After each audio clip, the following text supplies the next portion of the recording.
What's up, everybody? It's Tyler with Hook Sets Are Free. Hope you guys are having a great night. It is Thursday night, July 7th, 2022. And I've got a little package to share with you guys, but mostly just wanted to hang out this evening since it's been a week or maybe a little bit longer than that. I have not been as active. I mean, I've still been on at least once a week or so, but the past 2 weekends, I've had a bachelor party and then the wedding itself. So I've not been on here as much as I have been over the last few months, and I somewhat apologize for that. But life gets in the way, especially when I'm in the wedding party for a wedding up in the mountains. So we had a beautiful time last weekend.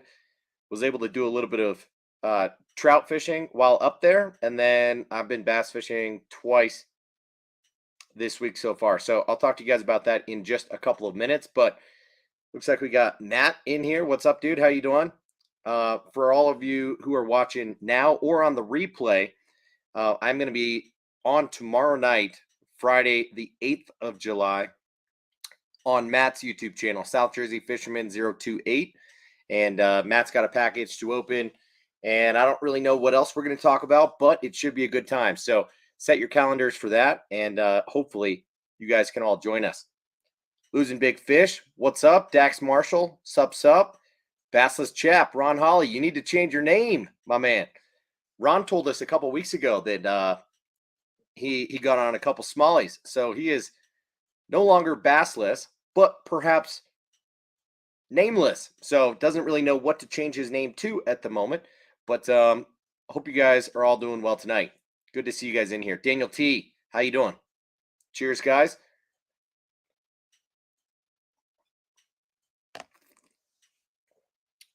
I'm drinking that whiskey that I found a couple weeks ago that is a screaming good deal. I bought it from Total Wine and More.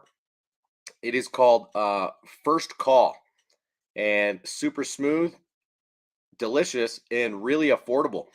It was like low 20s for a 750, and in my books it's tough to beat that price point. You guys know that I'm big on trying to strike the balance between price and quality, really find a value whiskey. And for me, it's been that Evan Williams full proof, I believe it's called. It's the 100 proof Evan Williams. But anyway, we're here to talk fishing, not bourbon. So sorry about that, guys. Matt says, I've been slacking and haven't been fishing in 2 weeks. Daniel says, me too. Good Lord, guys. I get it. If you're experiencing, post-spawn funk stuff, which I have been personally, but you got to find a way. That is just lazy. And in my world and in our community, what are you doing? It's beautiful weather, not all day, every day, but not many of us go out all day, every day to fish. So I get it if you're having, thunderstorms and rain and things like that. So let's be honest. There are times where you could get out, whether it's the night or the early morning or just for a couple hours any given day. And if you're not doing that, you have been slacking. So thanks for owning up to it, Matt. And it is what it is. You just got to make the time, right? So anyway, hopefully we can talk a little bit more about where your fishing is at, Matt, tomorrow night. And what you plan to use, what's been working for you so far this year. We can kind of go down a wide rabbit hole, unless your package that you've got to unbox is really large and that consumes the majority of our conversation. But we'll see about that. Not sure why the water heater just kicked on, but it shouldn't be on for very long. So sorry about that. Ron says he's still bassless in Rhode Island. Yeah, remind me, Ron, where you caught those smallies. Matt says this is the longest I think I've ever not gone fishing around this time of year. Daniel might be buying a boat in the morning. That's pretty sweet. Super exciting, man. Okay, Matt has multiple packages to open tomorrow night. So maybe it will consume the majority of our conversation, if not all of it. And that's totally fine as well. So um, I have one package on order from Tackle Warehouse, and that's super interesting. Um, though I'm still excited about it. It's not a tremendous amount. It was like $60 of soft plastics, and from Tackle Warehouse, just to sneak in an order before that Fourth of July sale was over. As I said, I was out of town all of last weekend through the Fourth of July, so I missed most of the sales going on. And Tackle Warehouse extended their sale through the 5th in the evening. So, or maybe even yesterday. I don't know exactly when it was, but I did sneak in a small order, mostly soft plastics, if not all of it. So I did get a care package, as you guys saw from the thumbnail of this video, from Discount Tackle. They do have a new marketing rep there as of a few months back. This is not new news, but new guy for me to be working with. And he is wanting my help and the other brand ambassadors' help to promote some products that are new to the website and otherwise. And so he sent me a handful of different lures, and I think they're all brand new to me, honestly. So this is actually kind of exciting to think about, to talk about, and to look into some of these new baits. And I've got I'm on StreamYard specifically as opposed to YouTube, because I'm going to show you guys a little bit of video footage of these baits so that we can learn a little bit more about them, and then talk about what we like and perhaps don't like about them. And yeah, I'm excited to chat about that. So we got Megaforce Mark in the house. What's up, dude? Well, thank you very much. You say I'm doing a great job. I'm not sure what you're referring to. Dax Marshall says, I've been waiting for a CPU for my Ultra for a month now. Dang. Sounds like Daniel is looking at getting a Bass Tracker Pro 17 tomorrow. Right on, man. So I thought I had enough Discount Tackle stickers. I mean, I've got a ton of them, and in like all the designs that they've ever made. But this is the design that they had out for the 4th of July. And I've got, looks like about 50 of them here. So if you guys want a Discount Tackle sticker, let me know. I'll ship this out to you with a little handwritten letter telling you how much I love you. All right. So I got a million Discount Tackle stickers, and I don't know, maybe 6 lures or so. Not a lot of stuff is in here, if we're being honest, but I'm excited about it. Ron says he wants a sticker. You got it, brother. So first thing is the only thing that I've opened, because I took a couple of photos of this bait today and just wanted to feel it in my hands. This is why I opened the package ahead of time, and I wanted to announce here on the giveaway, especially on this live stream earlier in this stream, so that anybody watching on the replay might be aware of this information. And that is about a giveaway going on right now from Discount Tackle on their Instagram page. So make sure that you're following Discount Tackle. Go over to their Instagram page so that you can enter the giveaway to win a Megabass Sleeper Gill.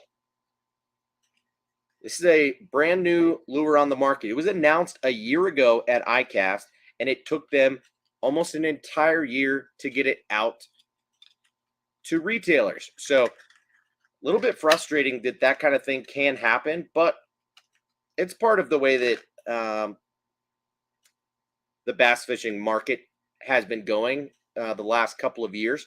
So the Sleeper Gill obviously is an adaptation of the ever popular Dark Sleeper. And, you know, the Dark Sleeper is really a Goby imitation more than anything. When you consider the profile, sure, it looks a little bit like a swim bait, but it's got that top fin that hides the hook. And therefore, with that fin and the way that it rests on bottom, it imitates a goby really, really well. So, because of the success of this lure, there have been maybe a half a dozen other lure manufacturers that have come out with their own version of this type of bait. And the funny thing is, it to me resembles the old who made it first? Not Berkeley, but Matt. You mentioned this on the stream that we were on together last. Who makes those pre-rigged swim baits? It doesn't have the fin, but I'm sure I have a couple of them actually somewhere, but I'm not going to go digging for them right now. But and you're right, Dax. This is a big ass dark sleeper. I've got a handful of other ones. Yeah, I might have taken them with me recently, but this is the Big Daddy. This is the 3.8-inch size. So this is definitely a heavyweight version. It's either a 3/4 ounce or a 1 ounce. But no, Matt, not the stealth swimmer. No, we're talking about pre-rigged swim baits, the cheap ones that you can buy in Walmart. You know, Berkeley makes them in the power bait version, but those aren't the ones that I'm necessarily thinking of. You're gonna make me go look, aren't you, dude? Not yum, Dax. And yes, the stealth swimmer is super sweet. You guys can think about it for a second while I try and track one down if I have them still. Let's see. I mean, they would be in my junk baits for sure. Where they at, though?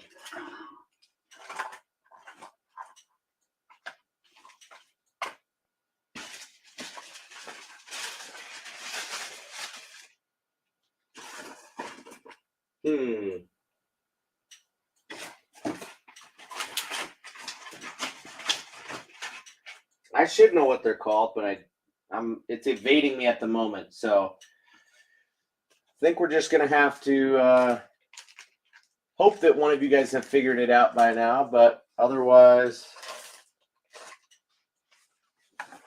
I don't freaking know.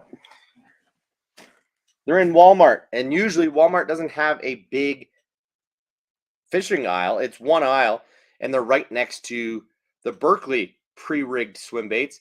So it looks a lot like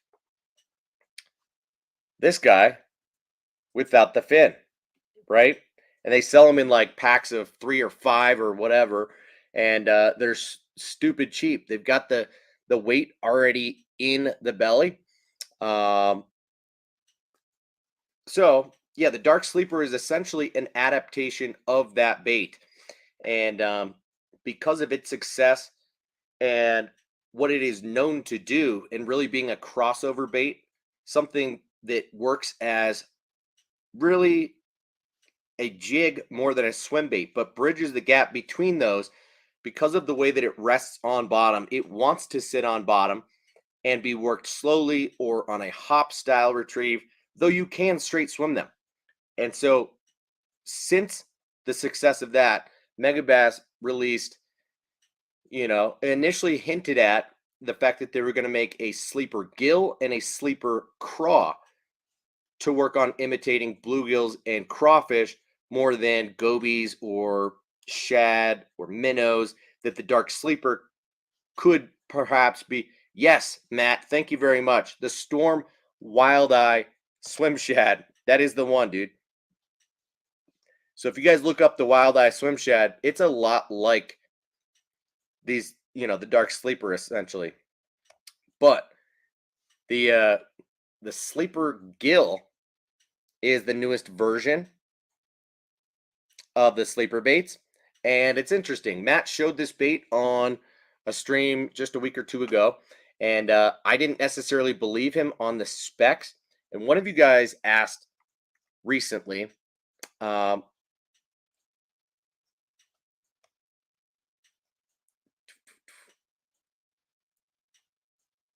really, Harry gets the credit, Dax gets the credit, Ron gets the credit, and then Matt perhaps gets the credit. So sorry, guys, I missed those comments. Um, but yeah, one of you was just asking. Oh, I'm sorry. I don't stunt really gets the credit. My bad, guys. Um, so someone just asked a minute ago, um, what size sleeper is that?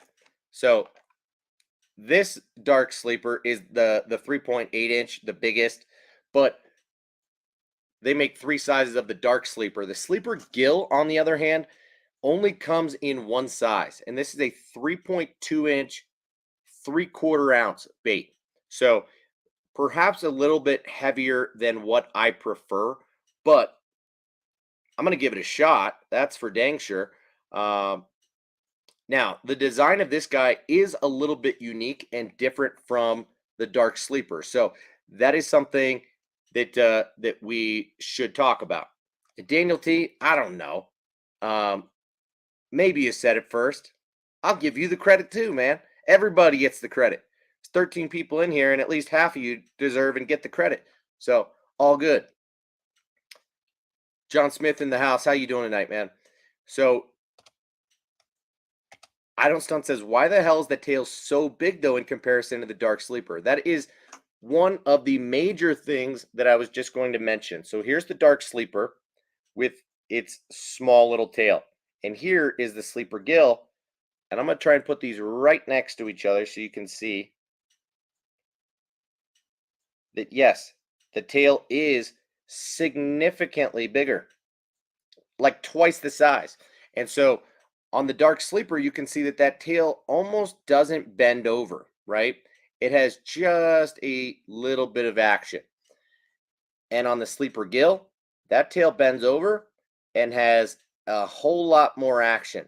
And so my guess is that this bait is actually meant to be used on a straight retrieve a little bit more than the dark sleeper. So perhaps slightly more of a standalone swim bait than the dark sleeper itself. The other main thing, and Matt mentioned this on our stream together, is that the sleeper gill has a hollow pocket just above where the hook is. So this last maybe 20% of the body is hollow.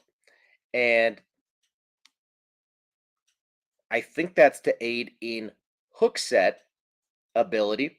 Hookup ratio should be a little bit better on this bait because it collapses more. Whereas on the dark sleeper, it does not collapse. And so hookup ratio can be a little bit of an issue. So I would presume that it's going to be better on the sleeper gill. The other thing is that on the dark sleeper, this fin drops all the way down to the front. Okay. And for me, it has not been as weedless as advertised. I have hung a few of these up, and that can be frustrating when you assume this is supposed to work kind of like a jig, but when working it in and around timber and that thing rolls, boom, it hangs up pretty easily.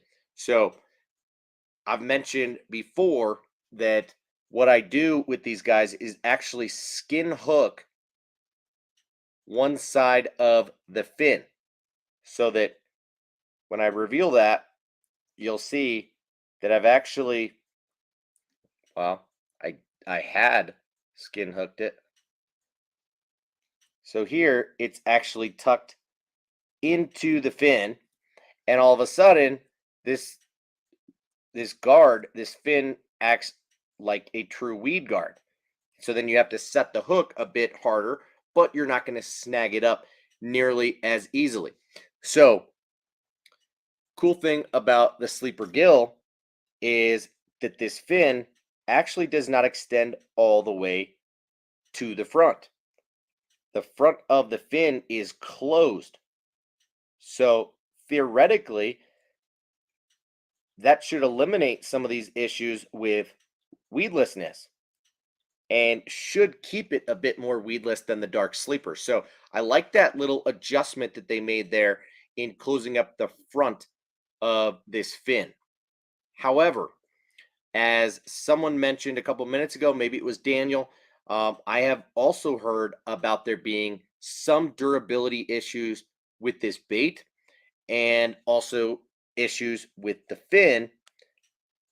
You know, the fin is a little bit thinner on this guy, and the hook is a little bit bigger. So I would imagine after a fish or two that this thing's going to start ripping up a bit easier. But I've seen some pictures where the whole bait is ripped up. So I'll tell you right now that the bottom of the bait feels a little bit thinner on the sleeper gill, but I haven't had that issue with the dark sleeper, and so I'm not terribly worried about it unless you're dragging it on the bottom a tremendous amount. But regardless, this bait looks really gorgeous. This is the secret gill color. And so, as you might expect, all of the color patterns for this bait are bluegill oriented. Now, it does retail at $9.99, so perhaps a little bit pricey for what it is, but still, Megabass is cashing in quickly. This thing has sold out pretty much everywhere that it has come in stock almost immediately. It is very hard to get your hands on one of these at the moment. So, um, that is part of why I wanted to mention that Discount Tackle is doing a giveaway right now. They're giving one of these away to 5 different people, and there's about 1 week to go on the giveaway. I think they started it yesterday. I'm gonna repost um, their post on my story on Instagram tomorrow, and also maybe make an individual post about this bait since I took some photos of it today. But gorgeous looking bait. I do like the fact that there's these stabilizer fins on the sides of the bait, not only for realism, but should help it swim really well. And again, I think that big tail is meant to push a lot of water and is probably so that this bait can swim more than rest on bottom. I mean, you can tell how much wider the dark sleeper is than the sleeper gill. So that is a major thing to note, that this thing rests perfectly every single time. And I'm not totally sure if the sleeper gill is going to every single time. I mean, it's doing pretty well right there. It seems pretty balanced, but we shall see. So I'm going to put this thing to use very soon. You know, bluegills are still either on beds or up in the shallows in large numbers right now. So most of the bass that I'm seeing, especially up in the shallows, seem to be males that are still guarding fry. Um, and you know, the fry have grown now to the point of being anywhere from 4 to like 6 inches in length. They're still really small, but I'm kind of surprised to see all those males still guarding up shallow and to not be catching as many females just yet. But it is what it is. So let me catch up on some of these comments.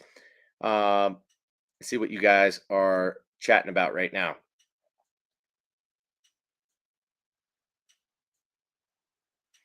Yeah, Daniel, that's what I was saying, is that someone was talking about. I saw that same post about the entire bait ripping up. I don't know that that's actually gonna happen to a majority of people. Seemed like it was perhaps a fluke. I have not had that issue with the dark sleeper myself, but again, time will tell. We'll see kind of what the majority of people tend to say about that.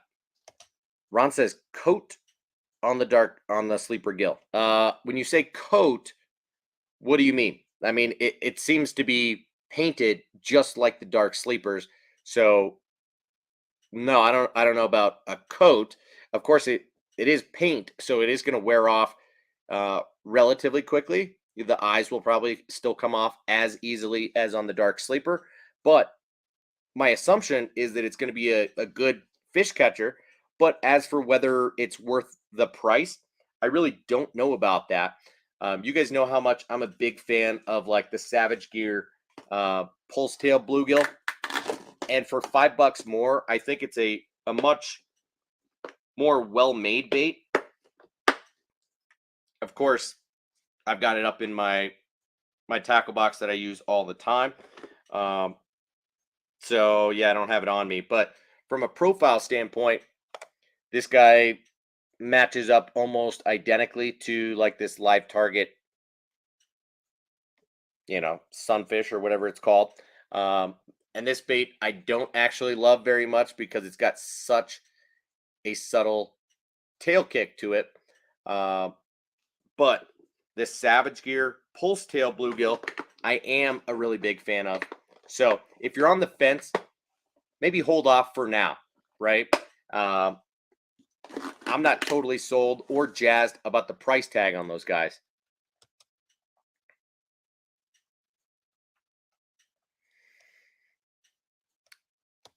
Rich in the house. You've passed on the sleeper gill so far. Yep, totally understand. And I had been as well before my guy Jamie over at Discount Tackle let us know that he was going to be sending a little care package, including a sleeper gill to help promote the giveaway that they're doing right now. So if you want to pass on buying them, but perhaps give yourself a chance to win one for free, hop on over to Discount Tackle's Instagram page and just follow those rules. Super simple giveaway. Just make sure you're following them, like the post, tag a couple people, and you're entered. They're going to be giving away one bait to 5 different people in like 6 days from now. So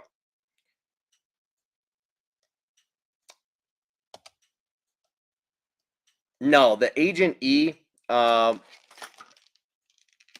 got sitting right here. Just picked it up recently. The Structure Gill from Savage Gear also just picked up recently. I'm curious to see how these baits all compare. But if we're being honest, I don't know that this style bait is going to become a staple in my arsenal. I really either throw jigs or I throw swim baits. I don't throw this crossover style bait all that frequently. I reserve the right to change my mind on that in the future. But for the price, it's a little bit hard to justify when I really see myself using these as swim baits more than jigs, but I don't quite know.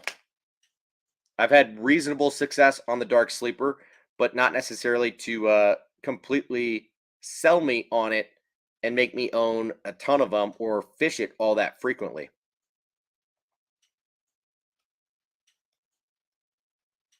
I just got way behind on the comments.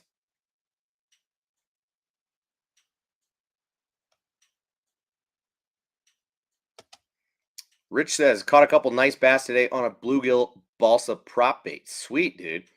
Yeah, definitely the time of year to be throwing prop baits. And I had every intention of throwing the Nishine Lure Works, or Nishini, however you might pronounce it, uh, the Abino 110 floater. I have this bait out in my car. I went fishing last night and whacked on them, and that was going to be kind of my backup bait because I threw a walking bait as kind of my first bait on that setup. So I brought out the Spro Rat 50. You guys know I usually throw the 40, which is really my favorite size. It's the most versatile, and I think it gets bit the best. But I thought that in this particular body of water that I could get a couple fish and maybe catch a big one on the Rat 50. and that didn't pan out. So have to throw that bait on more of like a swim bait type of setup, or at least a heavier power rod. And so I didn't have another lure to change out on that setup, but I threw the Teckle Kick Knocker in that black color, and caught two fish very quickly on it after no bites with the rat. And one was a small bass, and one was a large wiper. I haven't caught a wiper in some time now. And yeah, I'll try to show you a picture or two of the wiper. It was about 6 pounds, but it felt way heavier than that. Um, my guess is that it was somewhere in the ballpark of like 25 inches or something like that. So Wiper. Just tried to get away with my scale. big fish. Jump in the water after him. There you go. So that was super fun to catch a wiper last night, especially on top water. So most of the people who catch wiper out of that lake uh, are catching them when they're trying to go for catfish or other things like that. I think it's fairly rare to catch wiper on top water. And not only did the fish crush the top water and get all three hooks in it, but it was pulling drag like you would not believe. And took me a while to actually land the fish. And I didn't have my scale on me, so I literally ran to the car, got my scale, ran back, weighed it. Uh, it showed just under 6 pounds, and I did not believe that. So I set the fish back down in the water, trying to reset the scale, and the fish got away from me for a second. Luckily, it was tired from the fight, but it was like 3 feet off the bank. So I jumped into the water to grab my scale so that the fish didn't swim away with the lip grippers on and my wrapless scale in its mouth. Uh, so kind of dramatic. Uh, but yeah, I reweighed the fish and it was like right at 6 pounds, but really long fish, uh, and felt super heavy. But that was a really fun catch. And then I managed to land uh, like I don't know, another 15 or so fish, the majority of which, no surprise, we're on a black and blue jackhammer chatterbait. And what other bait did I catch a couple on? Let's see if I can pull this up real quick. Hopefully it's in the picture.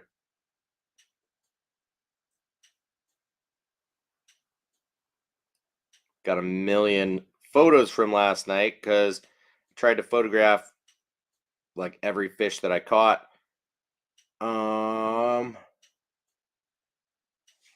It was the Whopper Plopper 75. That's what it was. In the loon color. Pretty trusty bait for me. So Rich says it was the Brian's B balsa prop bait. Nice, dude.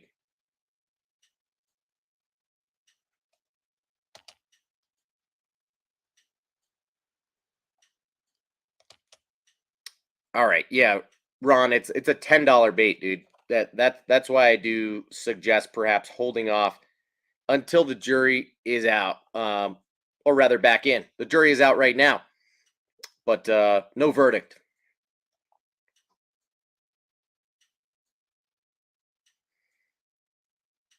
Let me catch up.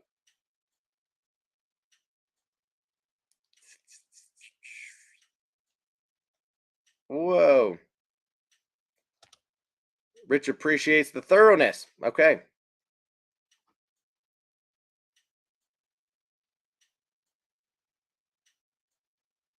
Daniel, you're a good moderator, man.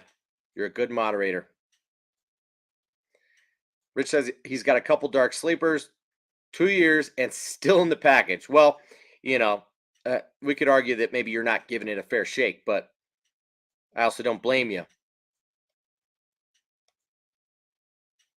What's up, Frank? How you doing tonight?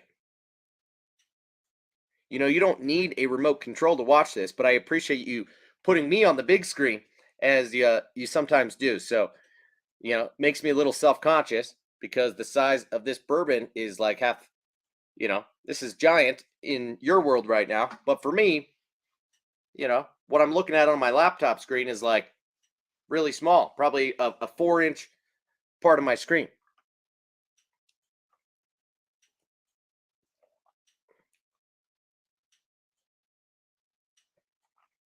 All right. Catching up, catching up, catching up.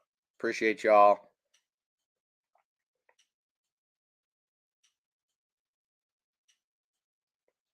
Frank says, I did the same thing on opening day with a 3-pound largemouth bass. Almost lost your scale?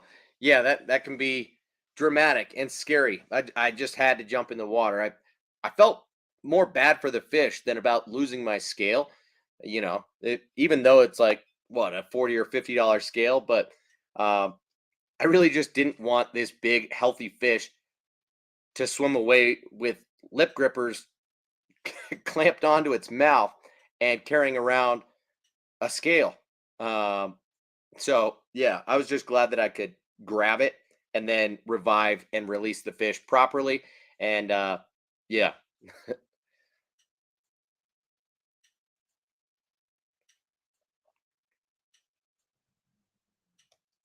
All right. So one other thing that I wanted to mention about my fishing is that I went out the other day and like I mentioned, I saw a ton of small bluegill and male bass. These were, a mix of fry that are 4 to 7 inches in size, and then males that are like 12 to 14 inches. Small 1 pound bass, right? Nothing special. And I did not see any females. Um, and no fish were chasing. So it was a very difficult bite, but I decided to give the depths cover scat a shot and managed to catch a couple fish with it. So that was pretty exciting. Um, so nothing big, right? Both fish were like 1.5 pounds. Uh, Nothing fancy. And I will say, I got bit a lot, but mostly by smaller fish. And it was doing the trick when these fish were in a negative mood. It was the deal. I got bit probably 5 times, landed 2 of them. But really cool bait that not only do I now understand how it works, but kind of where to work it and how. So obviously you want to let that thing slow sink to the bottom. It has kind of the shimmy on the fall and it rests. Fish will see it as it's falling and they'll come inspect it. And then just a slow twitch will make that thing kind of jump and dart. If you were to keep working that thing on a subtle twitch retrieve, it will walk underwater. Okay. It has a really unique action, but really it's meant to just twitch, get it to jump up off the bottom and then change direction and then kind of do that thing back down to the bottom. And you kill it for a while and then do that again. It's a very slow moving type of bait, but works really well. And all of a sudden, I've got kind of a lot of confidence in it and will fish it, especially in the summertime when the fish get more lethargic and their metabolism is high, but they're really only feeding in low light periods.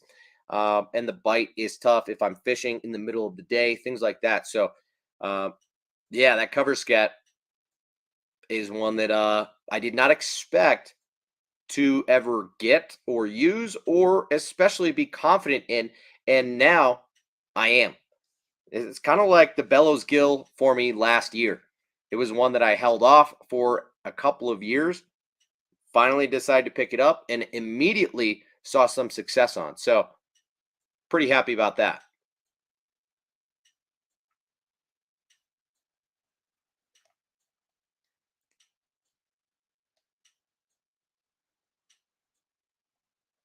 Yeah, Frank, I think you're right.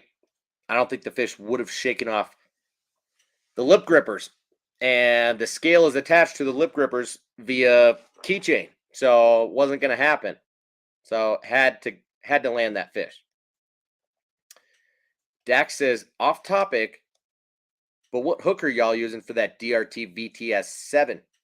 Should I go screw lock or EWG? You know, I haven't decided on this bait yet, but the VTS 7 is going to require a big hook, right? So that's the thing. Just looking at it, I would think somewhere in the ballpark of like a 9/0 hook, maybe 8/0 you could get away with, but really a longer hook and either an offset or an EWG. But given the shape of this bait, the profile, and how much it narrows down in the nose, you're either going to need to downsize the CPS spring that would go in the nose of this if you are going to use a screw lock, or you're just going to use a straight EWG or offset EWG, which I will most likely do. Of course, you might get a little bit more durability out of this bait if you used a screw lock, but probably not that much more. That is the thing that I noticed with the Depths cover scat, is that after, those 5 bites and 2 fish landed, the bait ripped in half. I was using a screw lock hook that wasn't quite big enough. It was like either a 4 or a 5/0 EWG style screw lock hook on that bigger 4-inch cover scat, and just was not necessarily ideal. But I didn't expect durability to be fantastic on that bait in the first place. So Matt says Beast 6/0 and 8/0. Yeah, I don't know about that. Unless it's the unweighted. I plan to fish that thing unweighted. And it looked like in those videos that we were showing last week that it's perhaps not meant to be weighted unless you want to get the thing down. So I don't have any unweighted beast hooks, I don't think. But I do have the Trocar version of those hooks. You're kind of right about that, Rich, but it's also not at the same time. I mean, you say profile, and sure, it's a stick bait, but the action is totally different. And I'm excited to see if perhaps there are, let me just say this, there are very few Ned baits on the market that are heavily salted intentionally that you might not fish on a Ned rig mushroom style jig head. So the cover scat is not meant to be Ned rigged. It's meant to be fished weedless, and it has that shimmy of more like a Senko than it does of a Ned rig. So it's more of just a short, stubby stick bait meant to shimmy on the fall and dart on a twitch retrieve.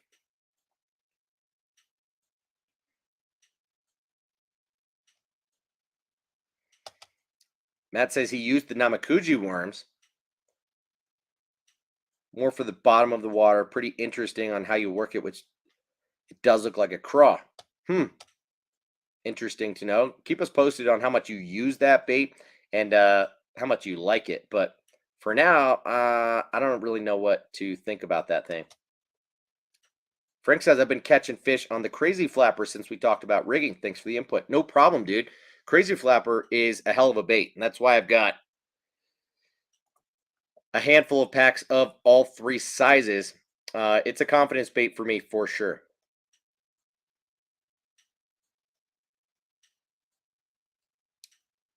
Mark says, I caught a catfish this week, missed 2 bass.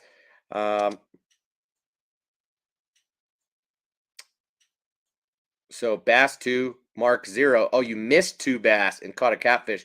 Dang, that's rough, dude. That's rough. And Rich lost 3 tungsten tonight to pike. Caught the 4th, filleted him out of spite. We'll eat him for lunch tomorrow. My man, dude, you got to do what you got to do.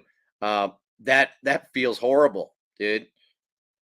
When the pike are just getting the best of you like that, I don't blame you at all. I probably would have done the same exact thing.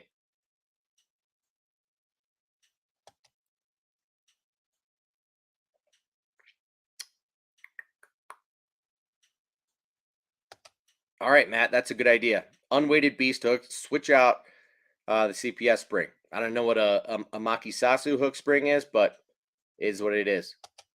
Same with the Sakamata shads. Good to know. Okay. And now, do you do the same thing on the 7 or the 8-inch Sakamata? Or both, really? Because you didn't mention size, I suppose. Dak says he ordered some Ryugi screw lock hooks, 7/0, and some 8/0 beast hooks unweighted. Nice. You should be good to go with those, dude.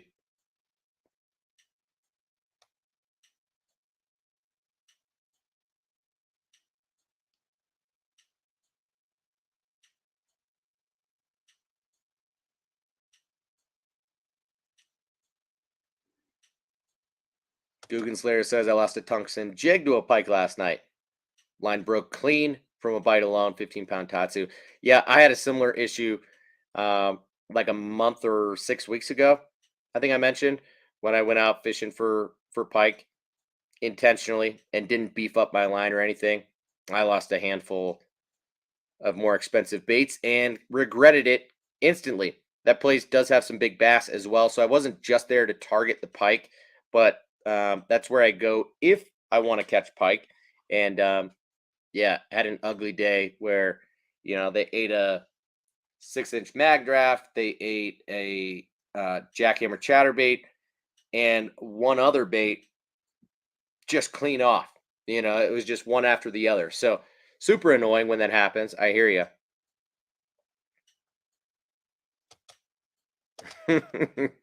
Eat a pike, save a jackhammer. Absolutely. Hella says his we're all on 20-pound fluoro. Never even felt resistance. Yeah, totally understand. It's exactly what happened to me.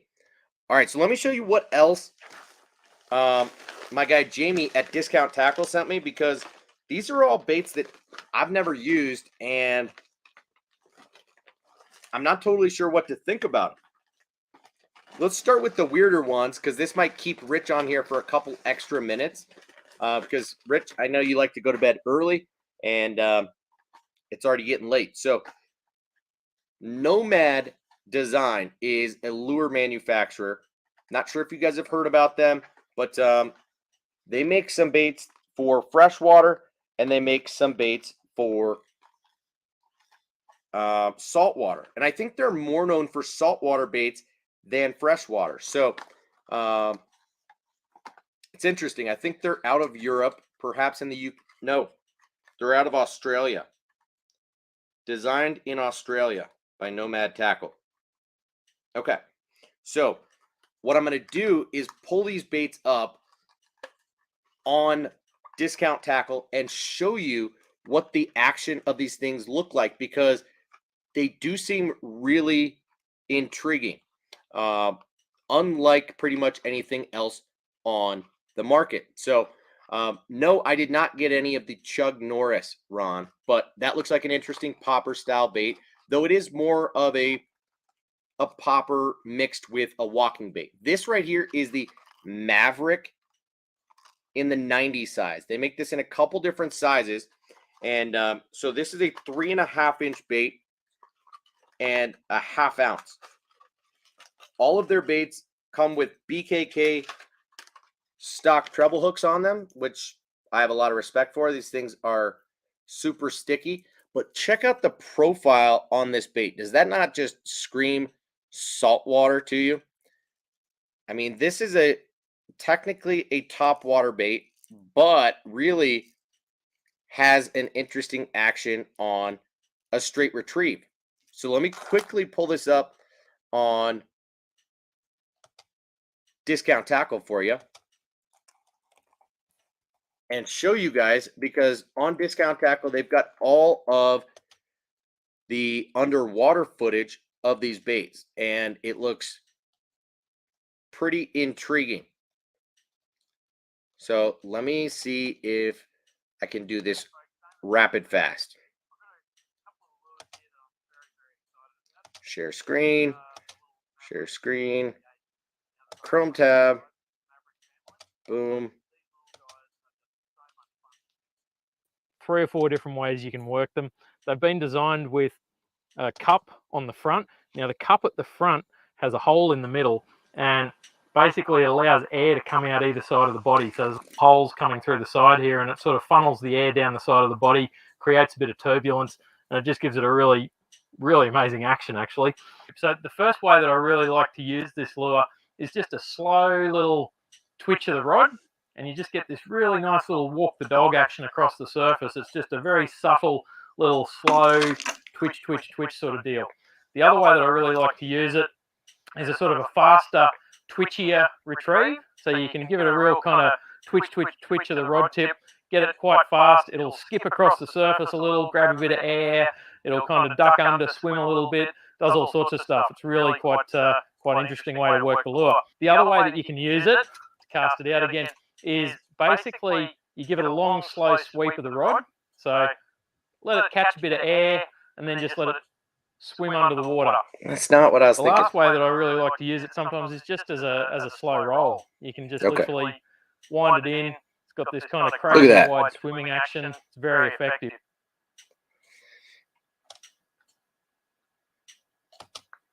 So, swim under the water. A lot to do with it. You can just literally that straight wind it retrieve. in. It's got this kind of crazy wide swimming action. It's very effective. I don't know. I'm intrigued. I'll just say that. Doesn't look like the most amazing lure per se, but it looks interesting and like something that you can do multiple things with. So, again, this is called the Nomad Design Maverick 90. Wild cupped face to it. So it does pop. It does walk. It does dip subsurface. And it does swim as well. So pretty interesting. And you're right, Daniel. His cameraman sucked at following the bait. A lot of their videos are actually in a swim tank, which I like a lot better than when he's on the boat like that. So that's too bad that one was the way it was. But let me pull up the other one that I've got to show you guys.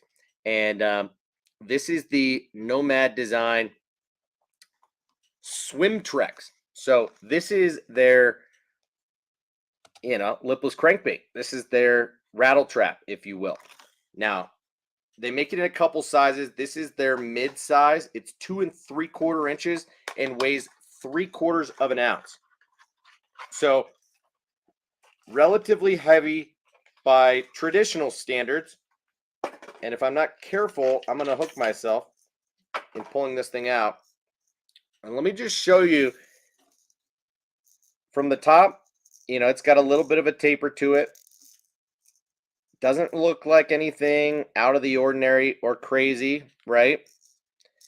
But the bottom, I'm not sure how well you guys can see this, but it has a very skinny belly that has a steep taper toward the back. So I've never seen a trap shaped like that before. And the other thing about all these baits is that kind of like the Strike King Thunder Cricket, what you get is this auto tune system where this line tie actually shifts back and forward a little bit, which helps keep the bait running true. And what this bait is really known for is actually its fall. So let me pull this up and show you guys because it's pretty wild. G'day folks, Damon from Nomad. I've got a new freshwater bait here I'm extremely excited about. This is called the Swim Trex. It's very unique. It swims when it sinks. There's really nothing else out there that has this type of action when it's sinking. And the other cool thing about this is the vibration that you get on the slow roll. So it's kind of like a traditional trap where it vibrates when you pull it in, but when you pause it and let it sink, it's got this really crazy swimming action. I'm going to show you the underwater action and the rod actions that you need to get the most out of this when you're out on the water. All right, so the first retrieve on this one is just your standard straight wind. Now you need to use sort of a medium retrieve speed on this and you'll get a really great vibration out of this. There's rattles inside, the vibration's awesome. The thing you do need to be aware of is it's got this patented auto-tune technology built into it that we've used on some of our other baits. What it does on this bait is it gives you more swimming action when it sinks, but the other thing you'll find is that it doesn't transfer as much of the vibration to the rod tip. So don't be worried when you're winding it back and you're only feeling a little bit of vibration in the rod tip. The lure is still under the water doing its thing. The one thing that you won't get out of this bait is if you're trying to do a really slow, like really slow kind of roll, you're not going to get enough vibration out of this, and that's not what it was designed for. So that retrieve is very, very effective over weed beds, medium sort of speed, and you'll catch a lot of fish doing that. So another way you can fish the swim tracks, which is the really exciting retrieve for me, is to let it sink and do a sort of yo-yo retrieve. So I would fish this in a little bit deeper water if you're fishing a 10 to 15 foot.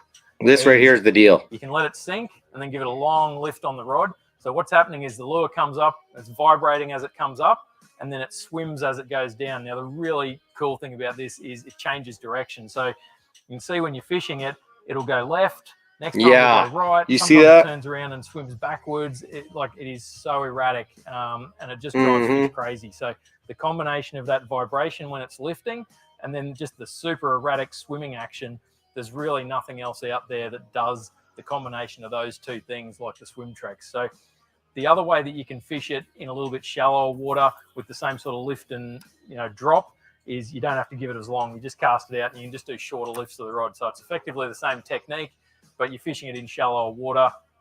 It's just that kind of faster, shorter lift and drop. Now, if you're fishing that on, say, a little point, maybe 6 or 8 feet, something like that, you can just do shorter little lifts and it's just kind of fluttering down, vibrates up, super effective.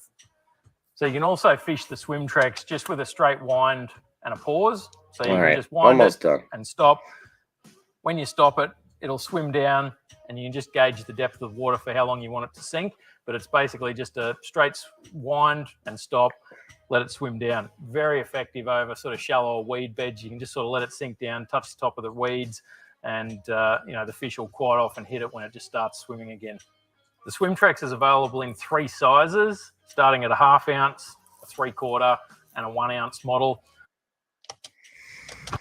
So yeah, those are the 2 baits that I got from Nomad, and the swim tracks I will say is the one that I'm probably the most excited about. 1, it's a cool color pattern, but 2, the shape, the design, and the action of it seem pretty appealing. That swim on the way down is way different than what we've always thought as a really appealing shimmy on the fall, right? When a lipless crankbait falls down and has that wiggle, that's totally different than something that swims on its way down. So I'm interested, and I think in deeper water that this thing on a pretty aggressive rip up and then let it swim back down to the bottom, this type of retrieve could be super effective.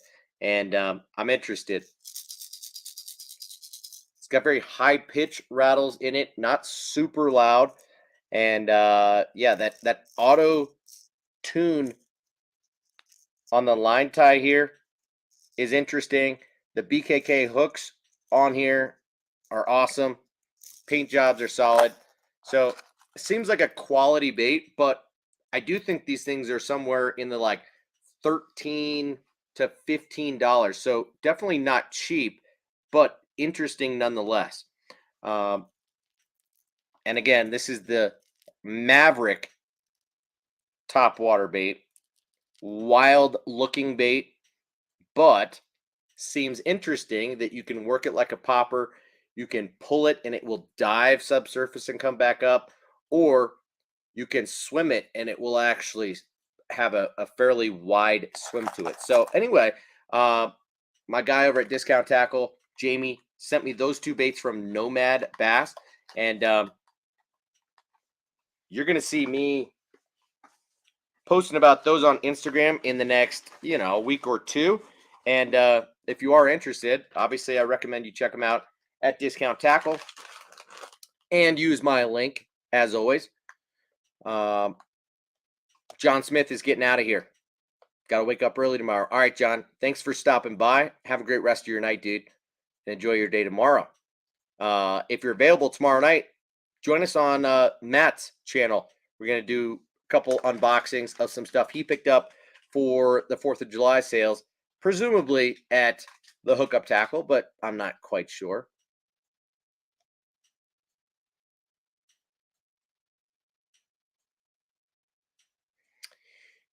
Ron, that's a reasonable point that you make.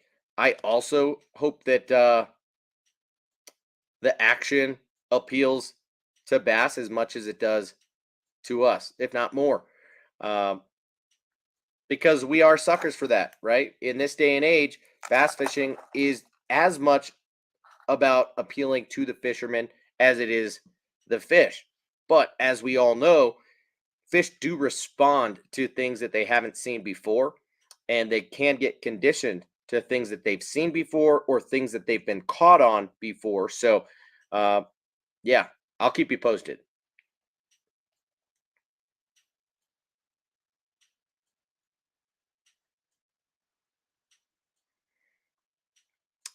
Matt says, almost reminds me of the pogo shad, but without the spiral. Yeah, interesting point. And Ron says, not sure. I'm not big on lipless as it is. Sure. And that's a reasonable point. Everybody has preferences when it comes to lure type and things like that. So if you're not a big lipless crankbait type of guy, then it is what it is. If you prefer to fish in shallow water and you don't have a tremendous amount of confidence in a lipless crankbait, then maybe there's not a place for this. Maybe you stick to a couple of lipless crankbaits for if and when the time calls for it. And you can probably get away with something like a Strike King Red Eye Shad and be good to go, because that bait is affordable and it's got a good action. It has that shimmy on the fall. It's easy to retrieve at a variety of speeds, especially higher in the water column. You combine that with like a Cotton Cordell Super Spot and you're good to go. The Super Spot is great for burning high in the water column. And the Red Eye Shad, you can pretty much do everything else with. You can get two of those baits for less than $10, one of each.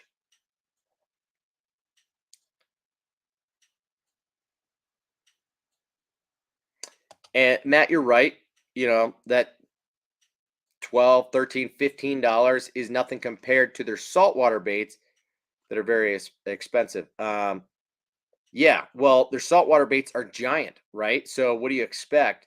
Of course, the Chug Norris, in the 7 and 8 inch sizes, it's a giant popper. Of course, it's going to be a $30 bait.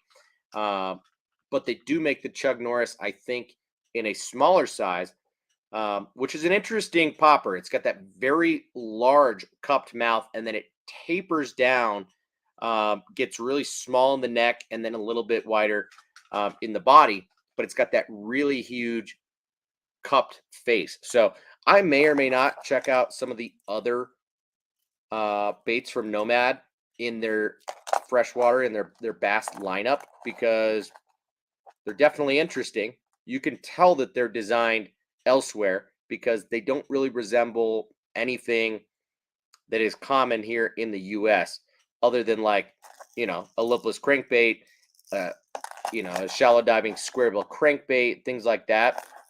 They have those, but they've got a handful of other baits that really just are different. And Ron, you're right. It does look like a dying fish. or a struggling fish or something that's really trying to get away. So swimming and then you kill it and ooh, it swims pretty quickly down to the bottom, especially when you imagine a 3/4 ounce bait like this going down to the bottom and swimming pretty quickly. You know, a dying bait fish is more going to suspend or slow sink or slow float, not really swim like that down to the bottom. So either way, it's an intriguing action. I'll say that.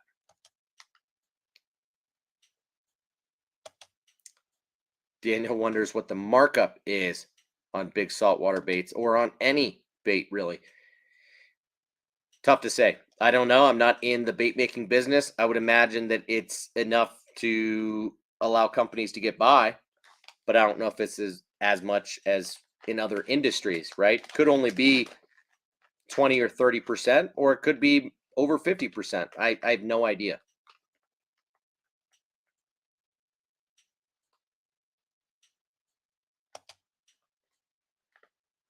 Well, Matt, how much do you fish saltwater baits? I suppose it's possible that Rapala and Nomad are expensive relative to other saltwater baits, but my understanding was that saltwater baits just are expensive. I know that Patrick Sebile and pretty much all the companies that he's ever had sell their baits for more than freshwater baits, that's for sure. All right, so I've got two other baits here, and they're both from Live Target. And let's talk about these because I've seen them, I've heard about them, but I've never picked them up and I've never fished them.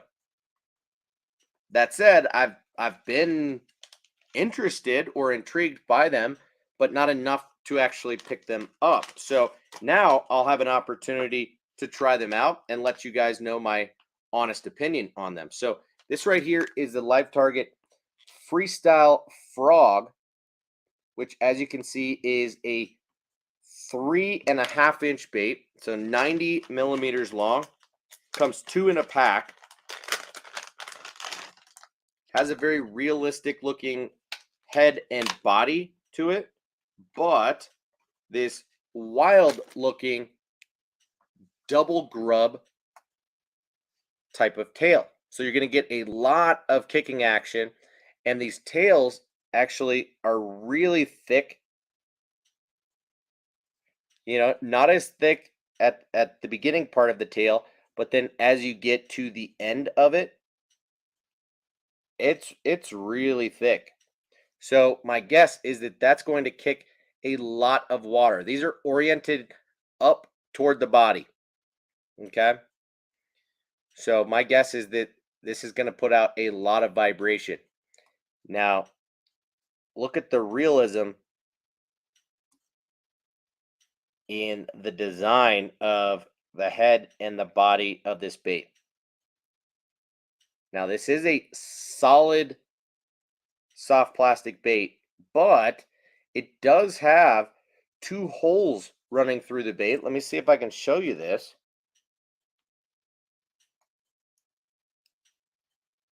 Do you see that? One is about right there, and one is back here. Those holes run straight through the bait. And I have no idea what that's for.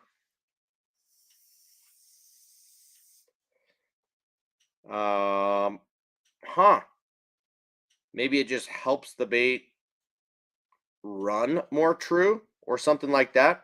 But regardless, this is a bait that is encased in this clear soft plastic that my guess is a little bit more durable than the inside, you know, the main part, the body of the frog. It's probably going to aid in durability as well as preserve the finish of the bait. So like you get with the Live Target frogs, you can see the arms hanging below. Very good looking bait, but I have no idea. It does seem like it's made out of a unique type of plastic. Obviously, it's not elastomer or anything like that, but I still don't necessarily just have the confidence straight away to throw it in my box of toad style baits. So I'm going to keep these in the package. Again, these come 2 to a pack, and you know, it's a buzzing toad. Seems interesting, and one that I will definitely give a shot. So that said, I've got a tremendous amount of confidence in a couple of other toad style baits, and I talk about them from time to time. You know, one is the Kitech Noisy Flapper. One is the Strike King Rage Toad. I also really like the Stanley Ribbit. There are a handful of toad style baits that I really like, and so I'll give this one a shot this year. I'll also give the Z-Man Goat Toads a shot. Maybe the Savage Gear Duratech Toad. So anyway, that's the Live Target Freestyle Frog. Got 1 pack of those. And lastly,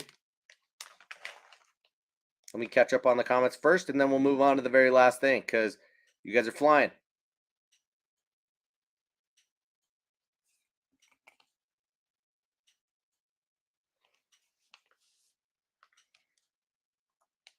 Daniel, doing research during the live stream, as always. I appreciate you, Daniel. Cheers. Google says that if the bait is under 3 digits, then it's usually a 100% markup.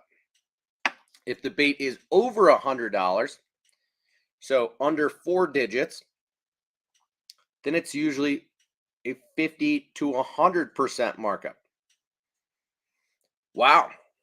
100% markup is a lot more than I would have thought. That's interesting. But good to know, I suppose. I don't know if I'm going to just believe that straight up because that's what Google says, but very interesting information. Matt says that he's got a bunch of Saltwater, Yozuri, and Rapala baits. Savage Gear. Okay.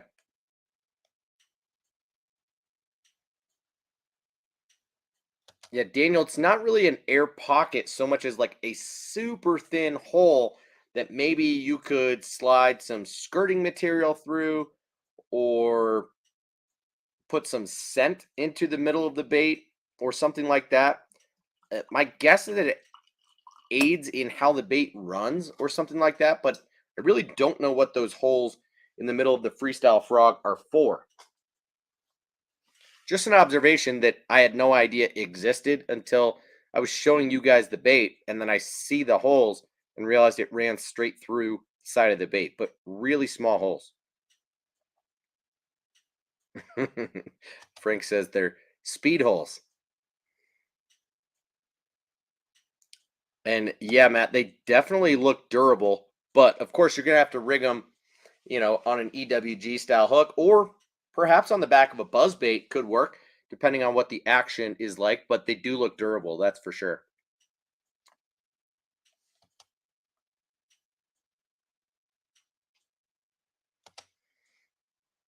Interesting, Ron. You bet the markup is over 100%. Could be. Daniel, I don't know whether they fill with water, but I would assume that perhaps they do. Maybe it creates a little bit of like a bubble trail or something like that. Matt says, Tyler, did you see any of the new iCast baits?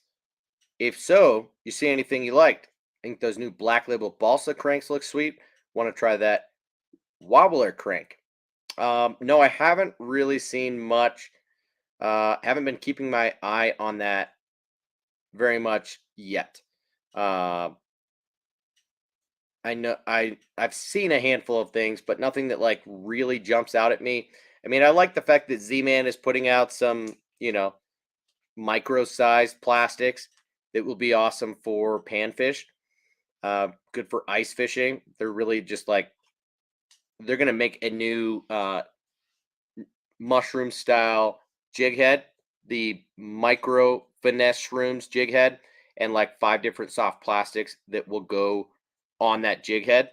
And those look interesting to me. I also saw that X Zone Lures posted they're going to make a longer size of their Ned Zone. I don't know exactly how I feel about that. Honestly, it's essentially just going to be like this. Like RoboWorm was one step ahead of them in creating the Ned Worm in the smaller size and the bigger size, both at the same time. And X Zone is now just creating that larger, like 4.5-inch size. But I haven't been, combing the internet looking for new baits that are going to be released this year at ICAST. So I'm not super in the know about what is to come, but I'm happy to talk about that in just a minute. Do tell if you guys know what's coming out. Drop some hints. If I've heard of it, we can talk about it. If not, you can inform us. I'm more than happy to do that. So last thing that was sent to me by Jamie over at Discount Tackle is the Live Target Skip Shad. I'm sure you guys have seen this as well. And yes, Daniel, it's an injected core, but interesting. Maybe that's how they inject the core. I would doubt it, but maybe. I don't know. So this is also an injected core type of bait. This is the Skip Shad from Live Target. So this is a 4.25-inch bait, a 110 size, super realistic looking. And I do have a little video of it pulled up on YouTube just so that we all can learn a little bit more about this bait. But damn, does this look pretty good in the hand. This is the Silver Smoke color. It says, injected core technology is a design innovation by Live Target that takes realism to a new level. Through a specialized injection process, the lifelike inner core is encapsulated by a soft, clear exoskin to create enticing action and vibrant realism. This proprietary technology allows for an alluring metallic flash, which separates this lure from other soft plastic lures that typically appear muted underwater. So again, I don't know, but what do you know? Here it is. You got the holes on this bad boy too. So Daniel, you might be onto something. We got 3 holes on this guy. That could very well have to do with how they inject the bait. So this right here is a beauty. I mean, look at that thing. Look at how realistic that looks. This is the Skip Shad by Live Target. So, I don't know. This thing could make an awesome chatterbait trailer. I didn't envision myself using it, especially like that, because I think these baits are probably relatively expensive for what they are. I don't know. You guys are going to have to tell me. What are these, like $10 a pack? You get 4 in a pack, but golly, does that look realistic. And this bait is meant to be rigged sideways and used as a skipping bait, and then as it falls to look like a dying shad. So let's take a look at this video. Let me pull it up because I'm pretty sure they talk about the rigging of it in this video.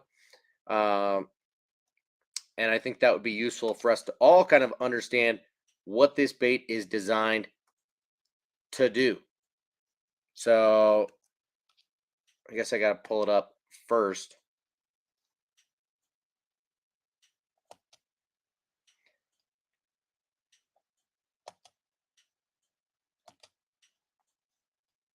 Share screen. Let's get this bad boy on for you. Live Target Skip Shad. Skip Shad. Skip Shad. Check out the Skip Shad and Twitch Minnow. These are not regular run-of-the-mill soft plastics. The core of this lure is injected with proprietary PVC soft plastic. The refined density of the metallic plastic allows for perfect sink speed, weight, and balance, while the outer shell protects the core and creates the action. How do you rig it? Both of these baits can be rigged jerk twitch, drop shot, Nico rig. The options are endless. How did the skip and shad get its name? You guessed it, the bait can skip 30 to 45 feet, making the frustration of fishing boat docks and overhanging trees a thing of the past. The Skip, Shad, and Twitch Minnow by Live Target. Well, that was a quick video, but that way that they showed it with an EWG rigged sideways, kind of like you would rig the Berkeley Gilly, is how I assumed you're supposed to use this bait, given that it's called the Skip Shad, right? You rig it sideways, and then because of that, should be able to skip it really well. When you think about skipping a rock, you want something that is super flat like this. So that's how I plan to use it. But they also mentioned a drop shot, which I think on a nose hook, the thing could look really good. And then, like I said, on a chatterbait, could be a really good option. Not overly tall of a profile to be able to rig on the back of a chatterbait. So I will probably try at least 2, if not all 3 of those riggings. First use it as a skipping bait, and then try twitching it back to me from where I had skipped it, and then try it on a drop shot, and then try it on a chatterbait. See how that goes. Because of the orientation of the tail, I think if you rig it up and down, it could not only look good, but have solid action on the back of a chatterbait. So we'll see. I'm not totally sure. Those baits were not even on my radar. I had seen them before. They look interesting, but not to the point where I really was sold or wanted to seriously give it a shot. But now that I've got them, I'm going to try them. That's for dang sure.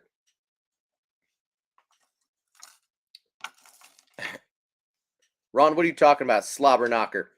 Okay, iCast, slobber knocker. Yeah, we talked about that a little bit on, I think, my last live stream. And I will say, it looks interesting because it kind of bridges the gap. They're not doing what Strike King did in going straight to Z-Man and using the Z-Man patent, where you've got the blade directly attached to the head, which by now we all know is the deal with a chatterbait. And they did not do that, but they found a way around the patent in a lot of ways, like Picasso did. And it's a different style connection. So it's not a split ring connection, which you guys know I'm really not a fan of, but it's something a little different.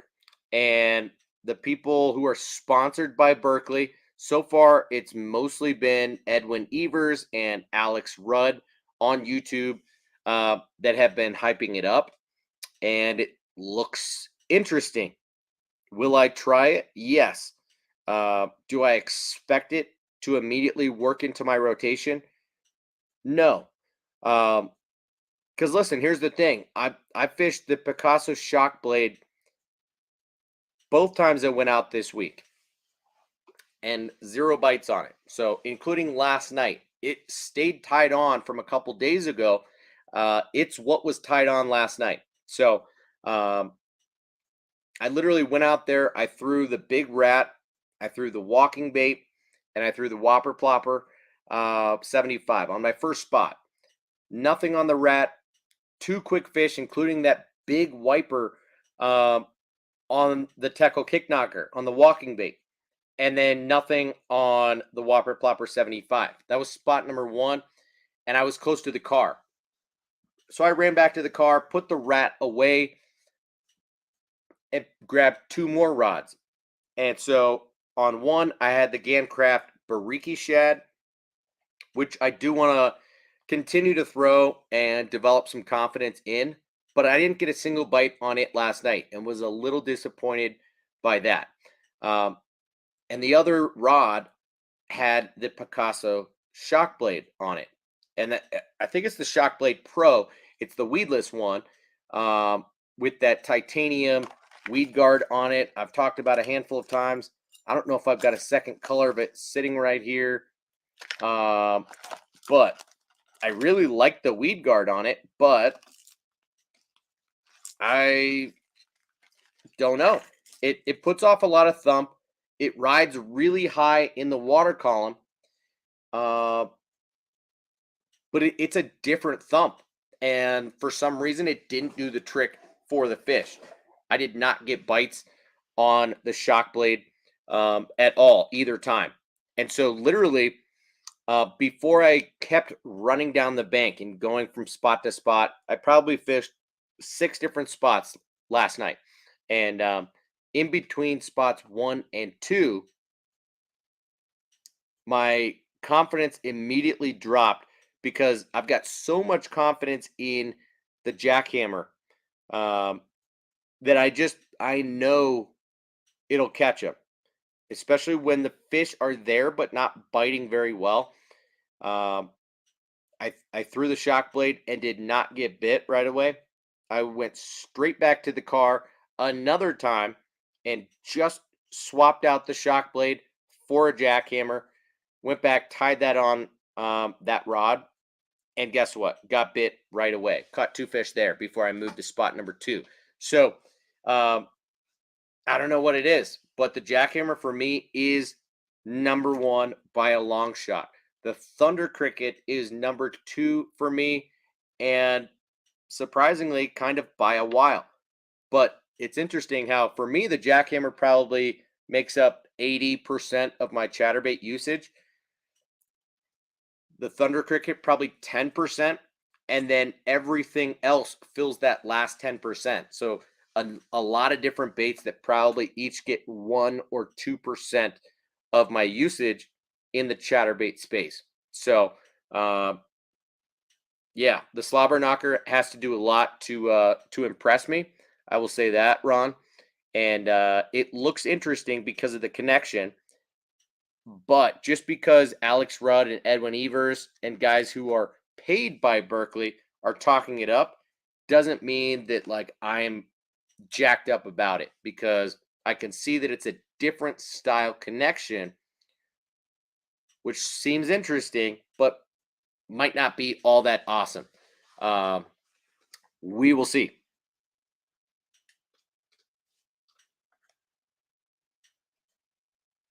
Matt says, I'm definitely trying that Berkeley chatterbait. Well, what are you talking about, dude? You're not a chatterbait guy. Why do you say that you're definitely trying the slobber knocker? Just because the name, or what? What you need to do is throw the jackhammer. You need to give me your address, and I'll send you a jackhammer, so that, you know, if it feels like it's going to hurt too much to try it, I'll help you out. And Matt says that skip shad looks so similar to the rage shad, but with a fluke tail. You're right about that. That is interesting. The rage shad is a cool bait. And yeah, you're right. Very similar nose and body, right? The rage shad is a little bit thicker than what you get out of the skip shad, but this guy is meant to work on a straight retrieve. That tail runs up and does a whole lot of kicking. This is a toad style bait, but just with a different profile, meant to be a little bit more like a bait fish than a toad or frog. And it actually has more action than the rage toad or pretty much any other toad on the market. And that is largely because the flange on this thing is ridiculously thick. So, very cool bait, but because of the way that they pour these things, with the color patterns being down the middle, I don't love that. Initially I was thinking, oh, well, there you go. You rig it like that and it runs up and down. But no, it actually runs like this. And because you rig your hook straight through the back, you're actually splitting the plastic. And this is, you know, an injection with two colors that essentially have been like put together. So it does separate and tear pretty easily, like a lot more easily than what you get out of the Rage Toad, which is a rather durable bait. So something to keep in mind if you're considering both the Rage Toad and the Rage Shad and don't already have them. But yeah, the Skip Shad looks interesting.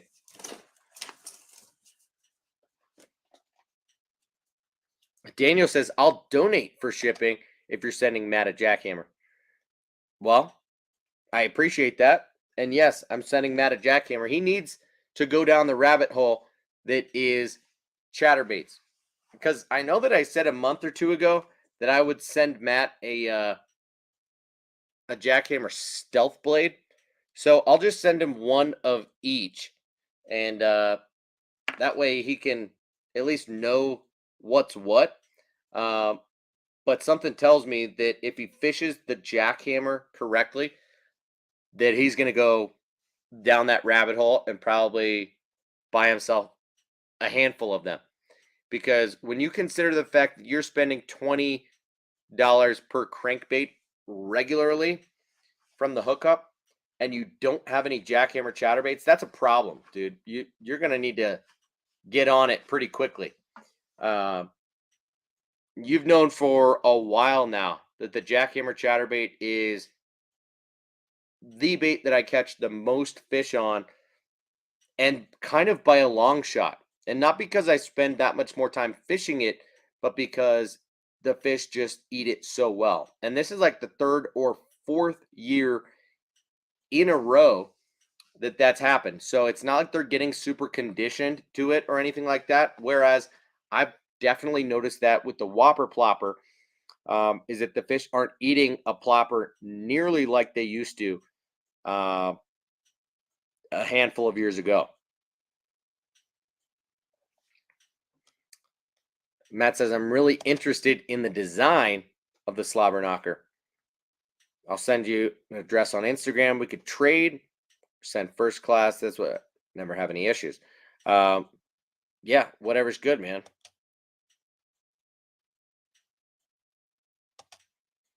Doesn't matter to me, Daniel. Just shoot me a message on Instagram. I guess I'd prefer PayPal or Venmo if we're going to work it out. But honestly, Matt and I can work it out. If he wants to trade me as opposed to just me hook him up, I don't mind that, of course. But again, I offered. There's a whole lot of generosity going around, guys. I appreciate you. I offered to just give these chatterbaits to Matt so that he can actually get on it, because this guy's missing out in not fishing chatterbaits.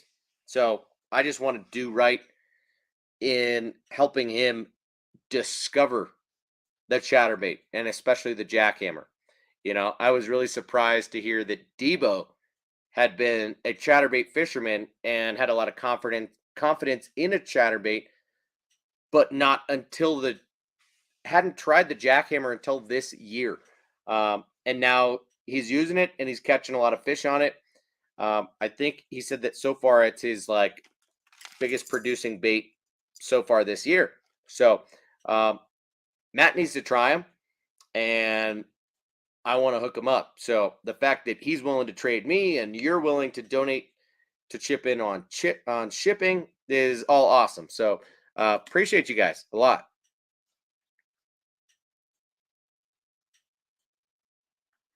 Yeah, Matt, why have you been stubborn on trying a jackhammer chatterbait when you're trying all these super wild baits that are from Japan, whether they're crankbaits or they're topwaters or they're swim baits or they're soft plastics. You've probably spent more on certain soft plastics than you have on, or than you would on a jackhammer chatterbait. And yeah, you got to drop that stubbornness ASAP. I'm going to help you get over that hump and tell you exactly how to fish the bait. And you're going to start whacking them on it, especially if you've got fish that eat a crankbait. They will eat the jackhammer without a doubt. So,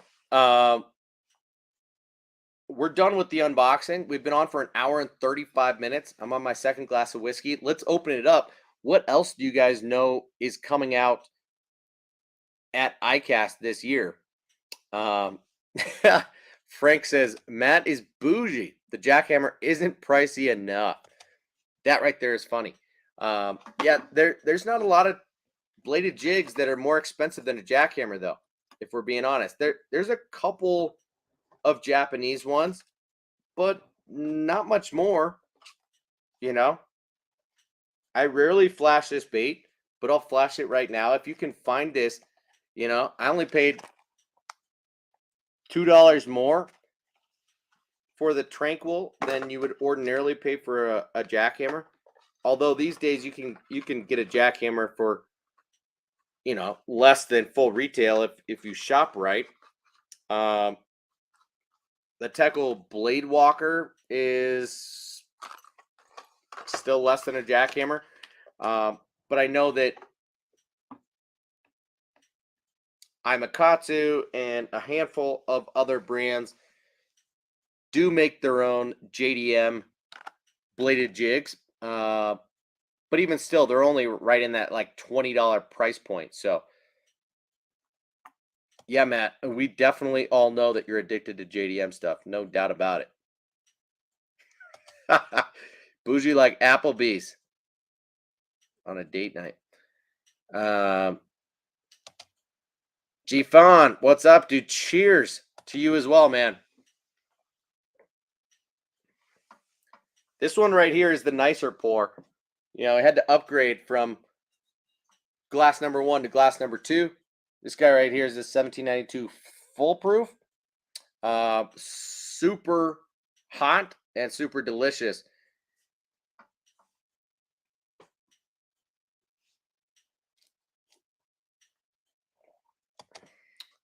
Yeah, well, Matt, the Chatterbait CFL is a completely different bladed jig than anything else out there. Okay, so if you were gonna try a chatterbait, that's not the one to try first. Technically, maybe you should start with a chatterbait custom or a chatterbait elite or something like that. That's like a good value chatterbait, but consistent, more than like the original chatterbait. But knowing what you know by now and what I've been talking about, I mean, you really should just step straight up to the jackhammer. Maybe the Mini Max, maybe the why is it evading me? What's this guy called? The cross-eyes chatterbait. But really, the CFL is a wobble head replacement. And we all know by now that the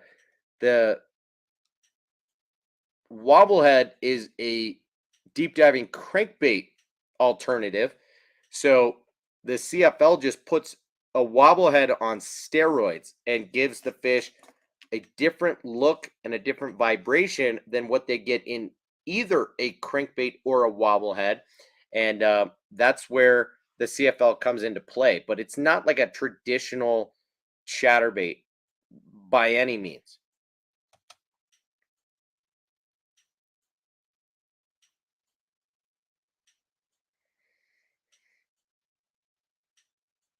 Yeah, G-Fon. 1792 is a good whiskey. Good bourbon. And you can get the standard 1792 for, it's only like $30 a bottle. But as you get into unique versions of it, you know, like the single barrel and this guy being the full proof, then you might be spending more in that like 60-ish dollars a bottle. This one's a little bit more than that. But it 1792 in general is really good. In my opinion, it's a step up from what you get in like a Maker's Mark or a Knob Creek, Four Roses. It's in that category of all of those bourbons that are like true value bourbons. They're not cheap, but they're not expensive either. So give it a shot sometime. Doesn't have to be the full proof because again, this is like 125 proof. It's no joke. I don't know if you can read that down here.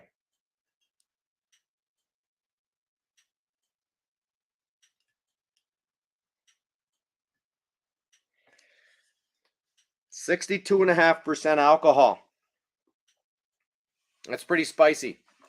You know, most bourbons start in that like 90 proof range to be smooth.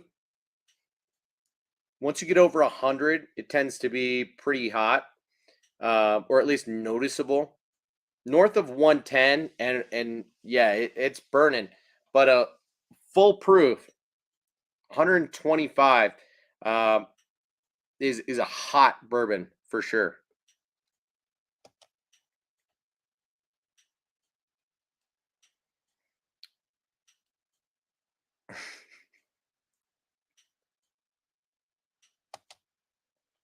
Matt says, I do like the look of the Thunder Cricket, and that blade can be painted.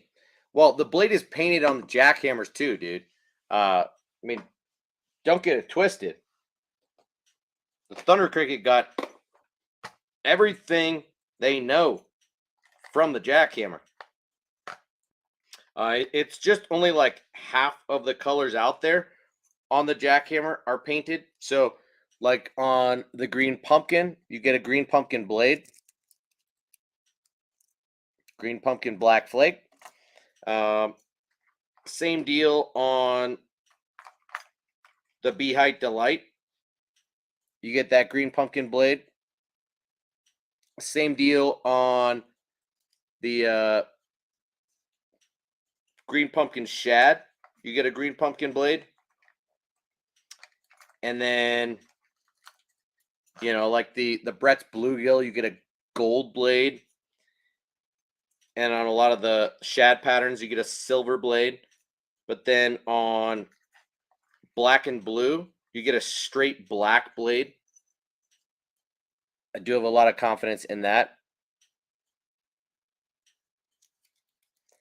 And then on the Firecraw, you get a matte black blade. And I find that the painted blades, whether it's a matte finish or not, oh shit, do get bit a little bit better than a silver or a gold blade. And that's just my experience and my opinion so far. Totally just hooked myself on one of those jackhammers. But yeah, jackhammer is where it's at, okay? Not the Thunder Cricket, not the Shock Blade, not any of the baits that are trying to be the jackhammer. The jackhammer is the deal. Hey, you know, and even some of the newer models from Z-Man, like the big blade and the little guy, the Mini Max, are all coming out with, you know, painted blades as well. So I think all bladed jig manufacturers have come to realize that like that needs to be a part of the deal. Yeah, I hooked myself for sure. Is that true, Ron? Most companies have kept a tighter lid on their ICAST material this year. Again, I didn't know that. I'm not aware of that because I haven't been looking for that information, but that's interesting to hear. I mean, we'll all know everything in a matter of a couple weeks, right?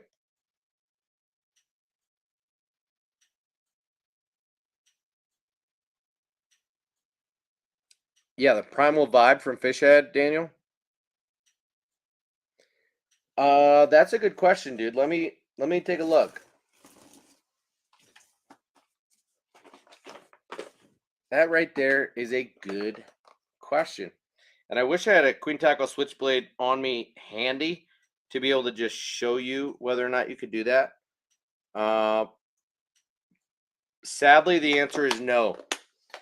Okay. And here is why. It's the orientation of the line tie on the jig head. So it is perpendicular to the head, all right? And it needs to be in line. So this Thunder Cricket is here in front of me, so that's what I can show you. It's got to be in line with the hook, faced forward like you would with a swim jig. So when I use a queen tackle switchblade, that's why I'm grabbing like here. This is a dirty jigs swim jig, right? Because that line tie is facing forward. Here is a 6 cents Divine swim jig, line tie facing forward. So it works. Really, that's what you need is for the queen tackle switchblade to work. You need that line tie facing forward, in line.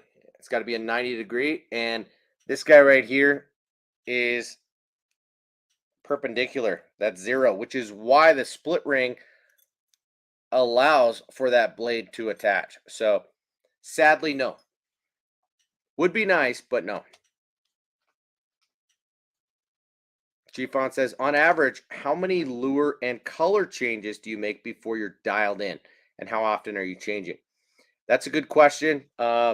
You know, to each their own. Like I bring, on an average day fishing, I will rig up and bring like a handful of different things with me, pre-rigged, right? So I'll have like 3 or 4 rods already rigged and for different techniques. And intentionally, I will have that cover a wide spectrum of techniques so that I can swap out. So at any given spot, I will make 10 or 15 casts before I switch baits. I'm pretty quick on it, but I'm not cutting off and tying on a new bait necessarily. It depends on how much confidence I have in that spot, but I prefer to keep what I have prepped and move spots instead of staying at the same spot and tying on new baits. So there's a lot of like mental prep that goes on before I go fishing based on where I'm going, what I know about that body of water, and the forage that is in it, the structure, the water depth, all of that stuff will dictate what I plan to use. So I'll put either what I have the most confidence or what I'm most excited to try out that is new to me on, and I want to give that a real shot. If it's new to me, I want to try it out and see what it's made of before I bail on it. If it's what I have the most confidence in, that's what I'm keeping on because I know that it's just a matter of time until I find fish that will bite. So usually I'm only making 10 or 15 casts to high percentage areas, a handful of casts to each area from the spot that I'm fishing. I don't do a lot of fan casting. And then I'll switch rods. So I'll only spend like, 15 or 20 minutes at a spot before I move spots for the most part. I hope that kind of answers your question, dude. Could go on and on when it comes to that topic. But good question, man. And yeah, 125 proof is heavy. So cheers to that.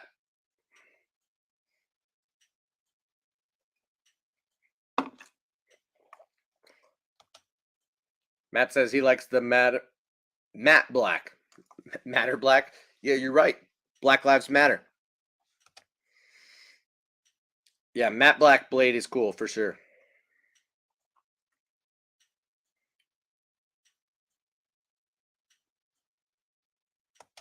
And it's interesting because Matt has a totally different answer. He says, I mainly will change my crankbait color a couple times, like at least 3 before I move. A soft plastic, maybe 2 of my confidence colors before moving. Right on. And Frank says, I almost always start off the same way. Top water, moving baits, jigs, or Texas rigs, then finesse. 1 to 3 from each category before trying the next.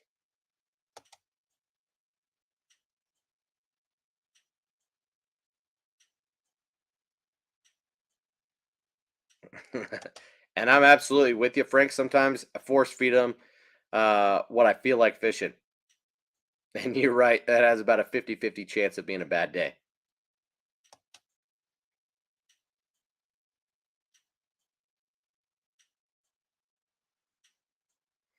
Yep, 15 to 20 minutes. I'm with you guys. We're all thinking along the same lines.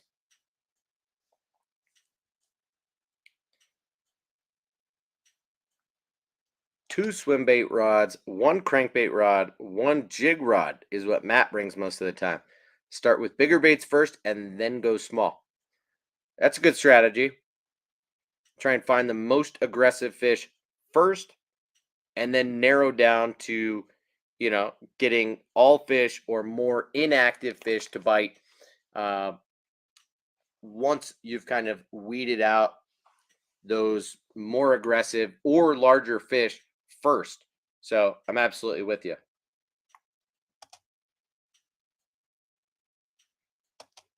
Frank, don't you do that to me, Frank. You take 6 on the kayak and at least 10 on the shore. 10 on the shore? Get the hell out of here. No way you do. When I'm in bank fishing, I'm moving a lot, as I just mentioned. So 3 or 4 on average. Sometimes as little as 2, sometimes as many as 5, but usually not more than 5, dude.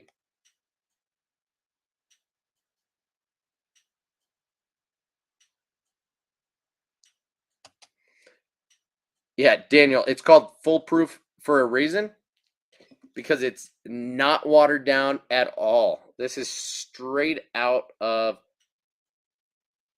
the barrel. Some places call it barrel proof, some places call it cask strength, some places call it foolproof. Regardless, most whiskeys, most alcohols are watered down intentionally for the sake of drinkability, to cater to the masses. But when you think about it, a distiller will taste things straight out of the barrel so that they know exactly what it tastes like. And then often they will either blend it with other barrels or will water it down to try and cater to what most people like so that it can sell as best as possible. Something like this foolproof, will not sell as well as, say, the standard 1792, which is something like a 90 or so proof, which is essentially the same bourbon just blended with others and blended with water to make a smoother drinking bourbon. So, is it crazy that I have no ice cubes in this foolproof bourbon? Perhaps, but this is the rawest form of what it is and how it came straight out of the barrel after aging.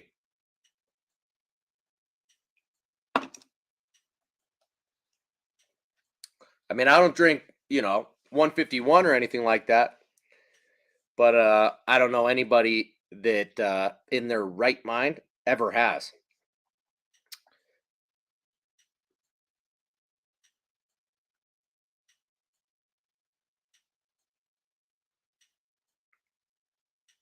Frank has a Cal Coast mule, a rod mule, and so he brings 10 setups, dude. I've seen those rod mules before. I know that Jim over from Tackle Junkie has talked about those before. Looks like a decent way to bring around a bunch of rods, but that sounds insane, dude. 10 plus setups when bank fishing. Hey, yeah, Matt sounds about right. You're trying to open a tackle shop off the bank. You're trying to sell people rods and reels while you're fishing. Gfon says, I used to bring 4 or 5 setups when bank fishing, but I've been working on cutting it down to 2 or 3. Yeah, I'm kind of the same way, man. That's what I was saying. Is that I used to struggle to narrow it down, but now I feel like I can narrow it to a few setups that will allow me to cover my bases for the most part. And depending on the body of water that I'm going to, my heavy setup might be a standard like jig or frogging setup, or it might be more of like a swim bait setup.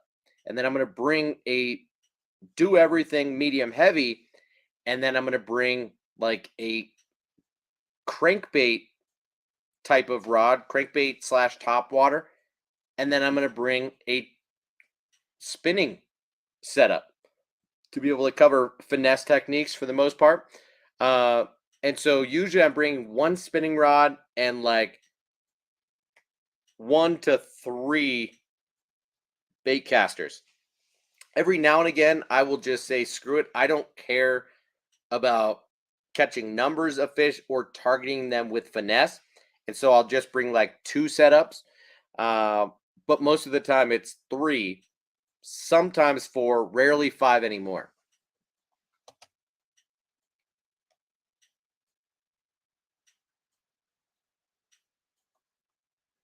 Daniel says age is what stronger proofs need to be smooth.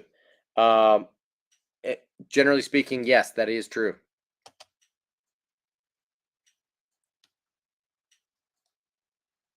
And Frank's not trying to sell his stuff off. He'll share with his buddies, but nobody else is getting anything. Dude, I share stuff with people that I shouldn't, but really just because I'm trying to share knowledge. And then, like I've mentioned before, I run into a whole bunch of either rookies or just people who are a little bit confused. I can tell the passion is there, and like they desperately want to catch fish. They want to catch bass, not just anything that swims, and they don't have it all together. So I catch fish in front of them. They ask me what I'm using. They seem a little bit flabbergasted or interested, and then it turns into like me giving a little bit of a lesson, and then I can't help it. I just dig into what I've got and I give back. AKA give them anywhere from $10 to $50 worth of baits, and usually they leave super happy. And every now and again we exchange contact information. Not very often, but yeah.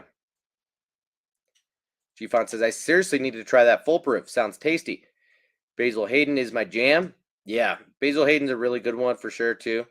And I didn't mention it because it fits into like a middle ground category because it's a little bit more expensive than the standard 1792 or than Knob Creek and Maker's Mark and a handful of other bourbons that are like in that like $35 per bottle price point, and the Basil Hayden is more like 40. So yeah, I like Basil Hayden for sure. But for some reason, I liked it more in the past than I do now. Gotta love the bottle and the packaging on it. Great design, good flavor, little bit smoky for what it is, in my opinion. But it's a good bourbon.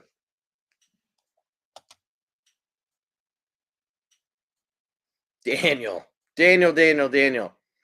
I feel bad for your body. Feel bad for whoever was witnessing that. I may have in the past as well, but that would have been in college, and I would have already been so hammered that I didn't really know what I was doing. I thought 151 was only for making, like,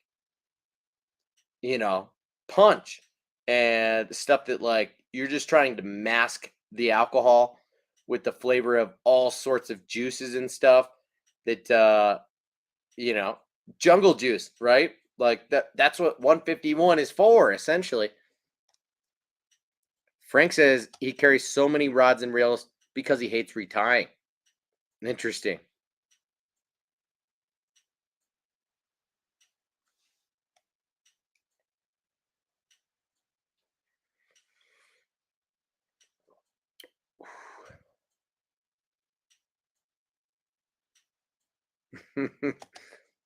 Daniel, yeah, I think everybody knows that, or everybody needs that, rather.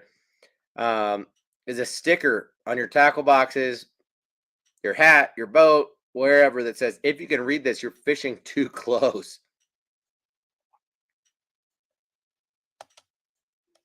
Matt, Bacardi's 16-year reserve. What's the proof on that, dude? Hey, Frank, good for you, man. You narrow the combos down to 1 or 2 when you're waiting. Surprised you don't wear a rod mule as a belt and just have 12 rods and reels around your belt so that you can just holster one of them and grab another one and holster another one and grab another.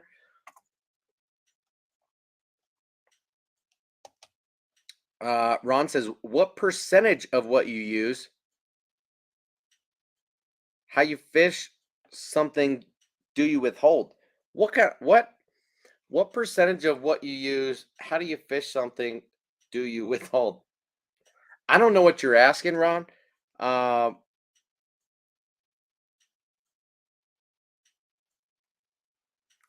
Try one more time, because I'm almost caught up on the comments and I'm not sure what you just asked. Mark says I use 7 setups when I bank fish. Set up 2 with live bait or whatever. And the rest I use bait casting.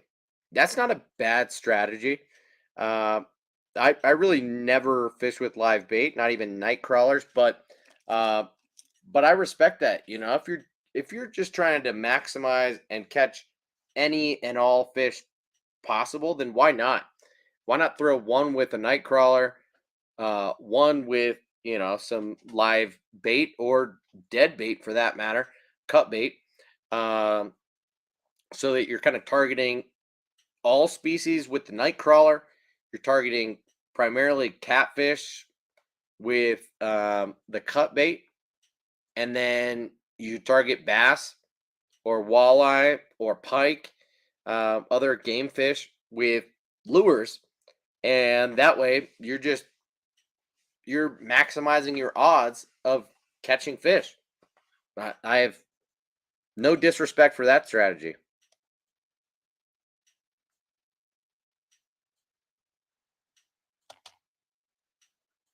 Frank, I totally hear you, and I hate that, man. I would never give stuff to people who are poachers, litter bugs, and bucket brigade members. I mean, that absolutely chaps my ass. It took a lot of restraint to not post on social media last year about this guy who was at this body of water that I go to regularly. And he was there every time I went. So my guess was he was there every day. And he brought a bucket with him. He fished with live bait and like had 4 or 5 setups. So he would hog this spot. And it was on a dock, the one dock on this entire lake. And he would hog the entire dock, even though there's signs that say you may not have more than 1 line in the water per fisherman. And this guy violated that every single day, hogged the whole spot. And every fish he caught, no matter what it was or how big it was, he harvested it. I mean, I called the county on him multiple times to try and get him removed.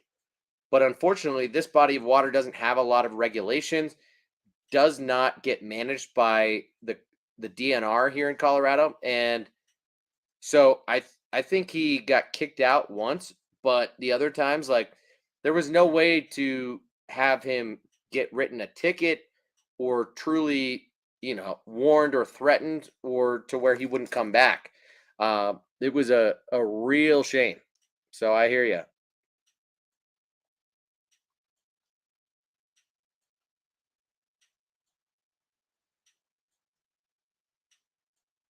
Oh, Matt, really? That 12 year is only 90 proof? Interesting. Well, it's hard to compare it to 151 when it's 90 proof, dude. The only reason I brought up 151 is that this guy is 125 proof.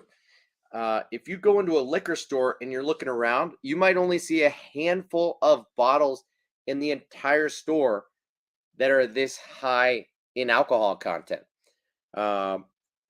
It's just really rare. People don't do that.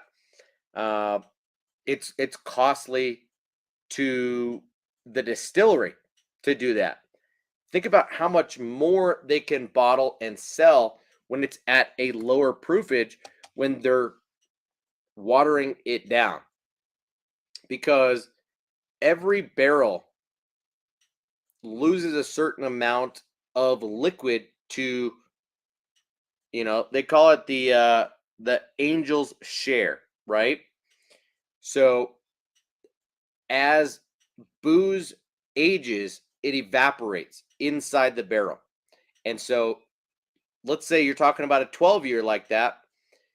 By the time that it's aged for 12 years, a significant portion of that booze has evaporated. So they're only salvaging so much of the liquid inside the barrel by the time that they go ahead and are ready to bottle it. Now, the average consumer wouldn't like it at full strength. So they blend it, one, to a point where most people will like it, but two, to a point where they can maximize their profits. So that is the thing, is that you go in a liquor store and you're going to see most things are in the like 80 to 90 proof range, that 40 to 45% alcohol. And this guy is 62.5%, 125 proof. Like they didn't put a drop of water in it when pulling it out of the barrel. I don't know if it says on the bottle how long this was aged for. Unfortunately, the backside of the label is removed on this so that my brother's label can be put on here, and they don't state the aging on this guy. So the other cool thing is that this is also a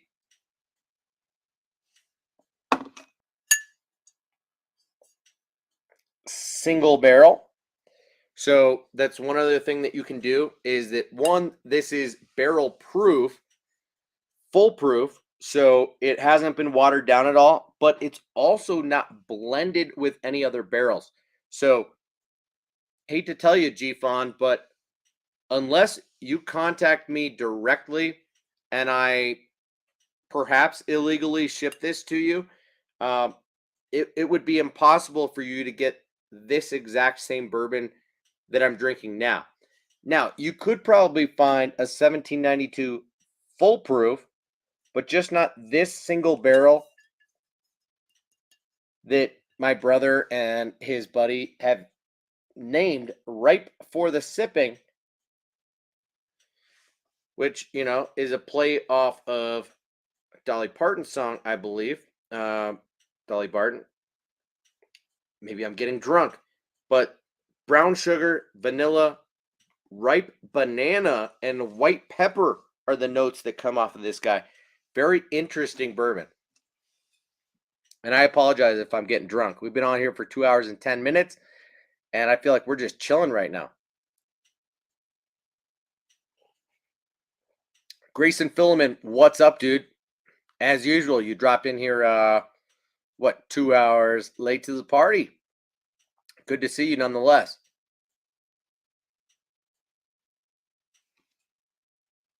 Ron Holly, wake up, wake up, wake up. You say, no, what percentage of tricks, lures, or how to fish them do you withhold? Meaning not share with you guys? Very little, you know. I don't withhold very much information. There's not much reason for me to do that. Because you guys don't fish where I fish. And let's be honest, I've got a following of 3,000 people that's not very big. And you guys live all across the country. So even if I shared something with you guys that was like, you know, profound or top notch or top secret, would it affect me to share that information with you guys? No, not really. And that's a big part of why I stopped sharing my location on social media, stopped posting to certain websites and things like that, is because I found that people were crashing my spots. But that is not the case anymore. I rarely run into that issue where I'm spot burning myself. And it doesn't do me any good to hide information about what I'm using or why or what I'm learning. Um, I want to give back. I want to share as much as I know, as much as I'm learning, so that we can be in community together. I don't see any reason to withhold, if we're being honest. So I would say little to none is how much I'm withholding. Okay.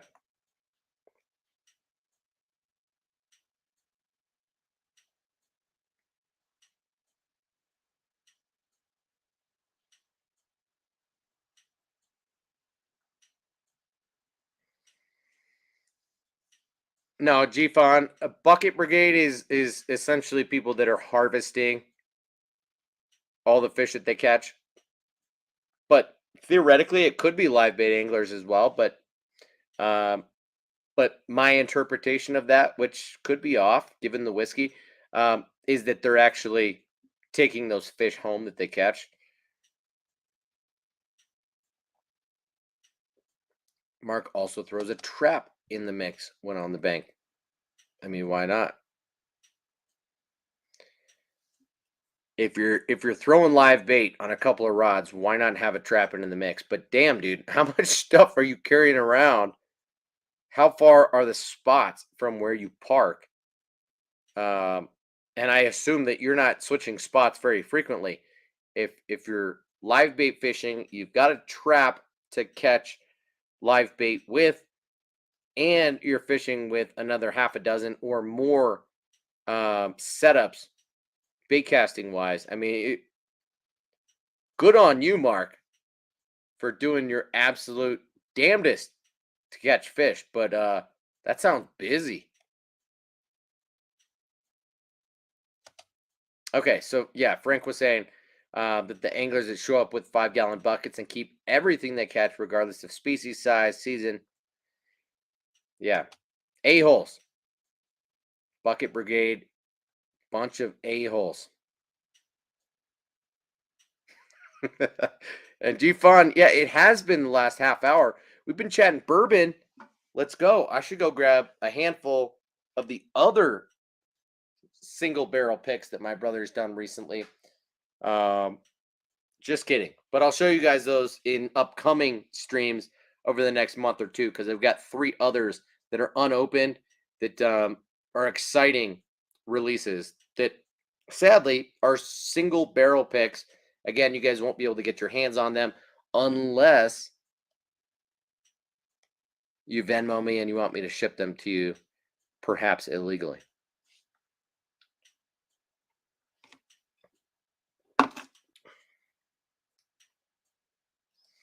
Now, Ron, Matt makes a good point here. If someone told me something that was a secret to them and they didn't want me to share the information, then I probably wouldn't, um, for whatever reason. But that rarely happens. I don't know that it's really ever happened. In this day and age, people are sharing information. So that's a good point, Matt. But I feel like that really only applies to like tournament fishing more than anything, and specific bodies of water. So it again doesn't affect any of you guys because you don't fish where I fish.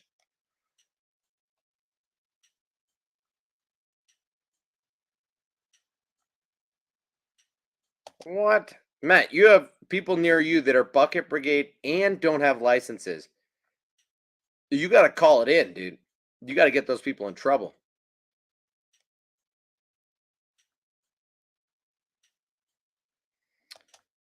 Ron, that's a good question, or a good point. You say, I only ask because I see a lot of videos where I got to get some new lures, then never comments on how they worked or didn't work. And that's a fair point. My guess is that it's because maybe they don't have an opinion. Let's just say that I start doing what I've always talked about doing, and I start doing, more regular videos on YouTube about just objective lure reviews. So not subjective, like once I've had a tremendous amount of time on the water about these baits. But let's just say I post a video tomorrow about the OSP Blitz. And I mentioned in that video, like, oh, here's what's to know about the OSP Blitz. It's a small body crankbait. It's, 53 millimeters. It weighs, 9 grams. It dives 2 to 4 feet, whatever the actual specs are. I don't know for sure. But I go into serious detail about the bait. And I mention the color patterns and the types of hooks that are on them and what's to note about the action of the bait. And none of it is like my actual opinion. I just am essentially giving you guys all the information that you could find already online, and then also giving you an up close look at the bait that might show you something a little different than what you see in pictures online. So for people who are shopping and doing a little bit of research, they might be able to see something different, hear something different, perhaps be persuaded. But regardless, they're looking for that information, and now they get to hear it and or see it. What happens if I don't do a follow-up video down the road or go out of my way to do a live stream like this and actually explain the success that I am having or have had on a bait like the OSP Blitz, right? That might be buried in another video that you can't easily find. That is entirely possible, right? So maybe it's more just like a lure review and not actually an in-depth breakdown on personal experience. I don't know.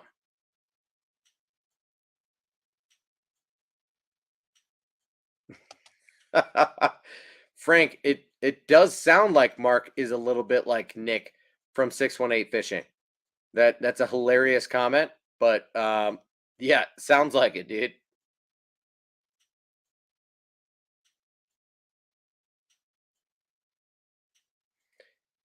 What? Daniel, do you make the moonshine or you buy homemade moonshine from someone else local? Cuz either way, that's pretty cool, dude. No way. Mark can sit 5 feet from his car and set up all of his shit. That sounds cool. Matt, call the game warden. I'm with Daniel.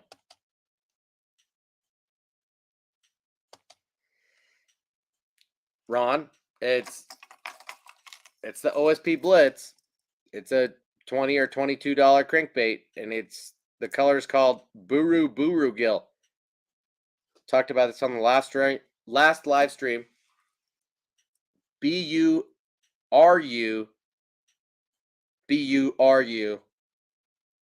GILL. Buru Gill. Or, as Japanese people might perhaps be trying to pronounce, Burugil. Burugil. Sorry, I'm not trying to be racist. That sounded horrible coming out of my mouth. Burugil.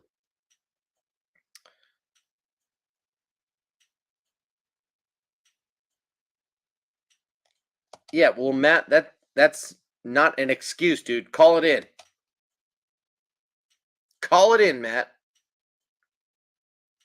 Daniel has a gear question. Does anyone have a recommendation on a good quality set of fishing pliers that isn't super expensive? Prefer with a good braid cutter on it. No, I actually use separate hemostats and then cutters. So I use hemostats as my pliers for removing hooks. I use and they're both relatively cheap. I do have a more expensive pair of hemostats that I use almost exclusively for fly fishing, but no, I use them separate, dude, and I spend no more than 10 or 15 bucks on the two of them. So, I use like the Rapala scissors for cutting braid and line. I mean, it cuts any type of line, and they're like $5. Um, and then I use hemostats. I prefer ones that have a little bit of a bend to them, so you can access harder to reach spots in a fish's mouth, especially when fishing multi-species. But spend no more than $5 to $10 on those for the most part. But that said, there are exceptions. I don't use a multi-tool. I have them both.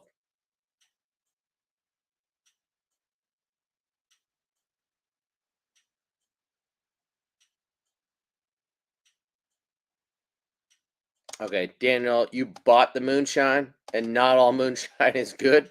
Has to be made right, or it's so harsh. I have had moonshine before, and I feel a little bit mixed about it. So yeah, I'm sure that your assessment is correct. Yeah, and I've seen those Spro pliers too, Frank. And what are those? I forget what they run. Discount Tackle has them, I'm pretty sure, right? They just got them not that recently, or not that long ago.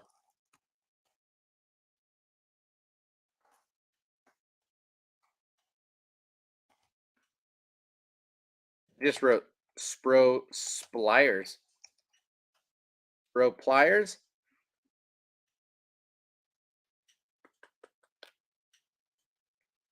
$20 with a holster. $10 for split ring pliers. $17 for side cutters. So this Ptfe Pliers from Spro.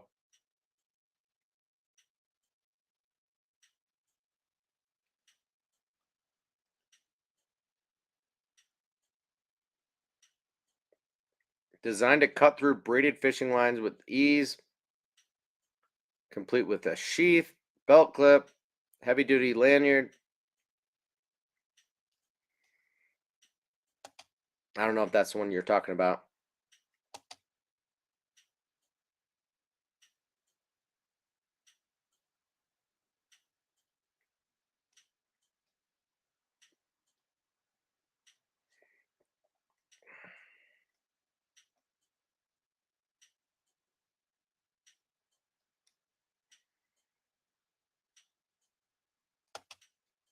You know, Matt, I also have some pliers that are you know, pretty shitty. These guys are made. This is the Husky brand. I use these, but they're not ideal for cutting braid. You know, it works for cutting most other lines, and they work as like a medium nose set of pliers. It's not long nose pliers, but it's also, you know, it's acceptable, and they fit into the hand really well. So I do use these from time to time, but I prefer a set of hemostats and those Rapala scissors because they fit in my pocket a lot easier. I mean, when you consider the width, the thickness of these guys, I mean, they're not that thick, right? But still, a pair of hemostats and a small set of scissors does the trick. And those Rapala scissors cut through braid really well.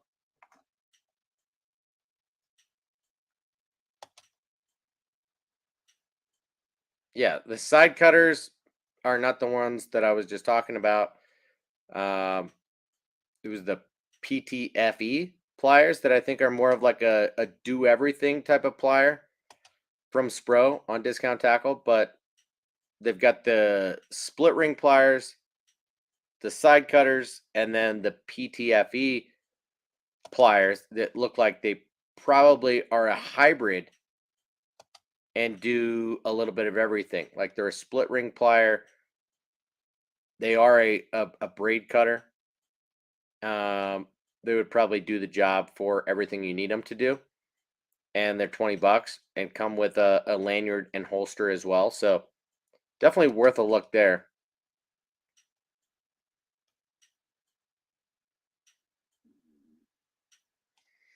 Oh, sorry about that, man. I will share right now, all right? Let me see if I can get these bad boys pulled up.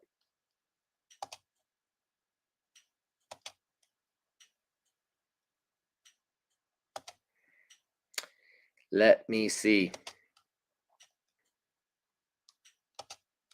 I will share right now.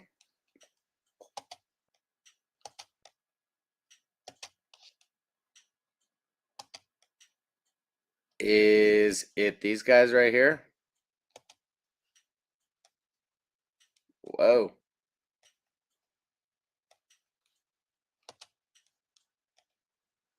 Is it those ones?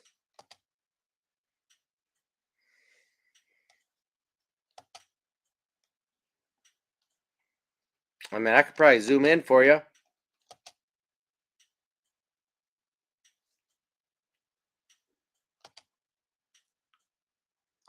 Frank says, yeah, Daniel, give him a try.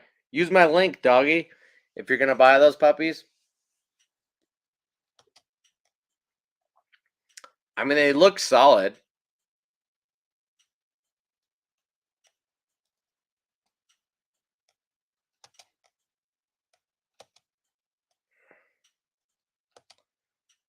It's funny, though, because, like, this picture looks a little bit different with the braid cutters right there that look like eyes on the top of a face, right? That's kind of funny. Versus these where the eyes are down here. A sideways face. Right? Right in this zone where my mouse is. Wow. Maybe I'm starting to get drunk if I'm seeing faces, you know?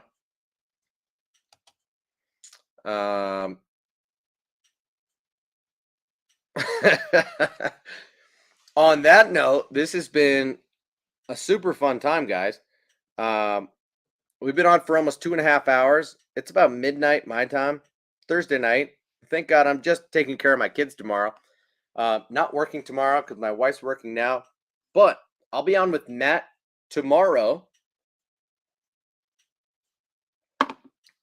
So keep your eyes peeled. Stay, I don't know what I'm saying. Stay posted. That's not even a thing. Do you say that? Have a great day tomorrow is what I mean to say. Get some good sleep tonight, and let's see each other tomorrow night, guys. I'm gonna try and be on in the studio with Matt and also like separately on my phone so I can contribute to the chat tomorrow. Because Matt's going to be unboxing stuff like the whole night. And I'm going to be engaging in conversation, but I would love to also be chatting back and forth with you guys. So thanks for the fun time. This is one of the longer live streams I've done in a while, and it's been a good time. So 2 whiskeys and I'm already acting or feeling drunk. It's probably because of the 125 proof, plus the fact that I haven't gotten great sleep the last 2 nights in a row.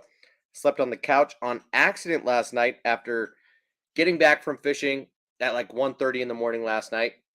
But Matt says hopefully 8:30 my time, 10:30 Eastern time tomorrow night. Let's shoot for that. I should be able to make it work. And, you know, worst comes to worst, Matt or I have to remove me from his stream for, you know, a time or two while I'm struggling to put my kids to bed. But tonight it worked out okay. I got on here a little later than I wanted to, but as Daniel says, I'm always late to my own party. Guys, thank you so much for hanging out. Super appreciate you. If you haven't already, hit the thumbs up button, and I'll see you tomorrow night on Matt's channel. Peace out, guys.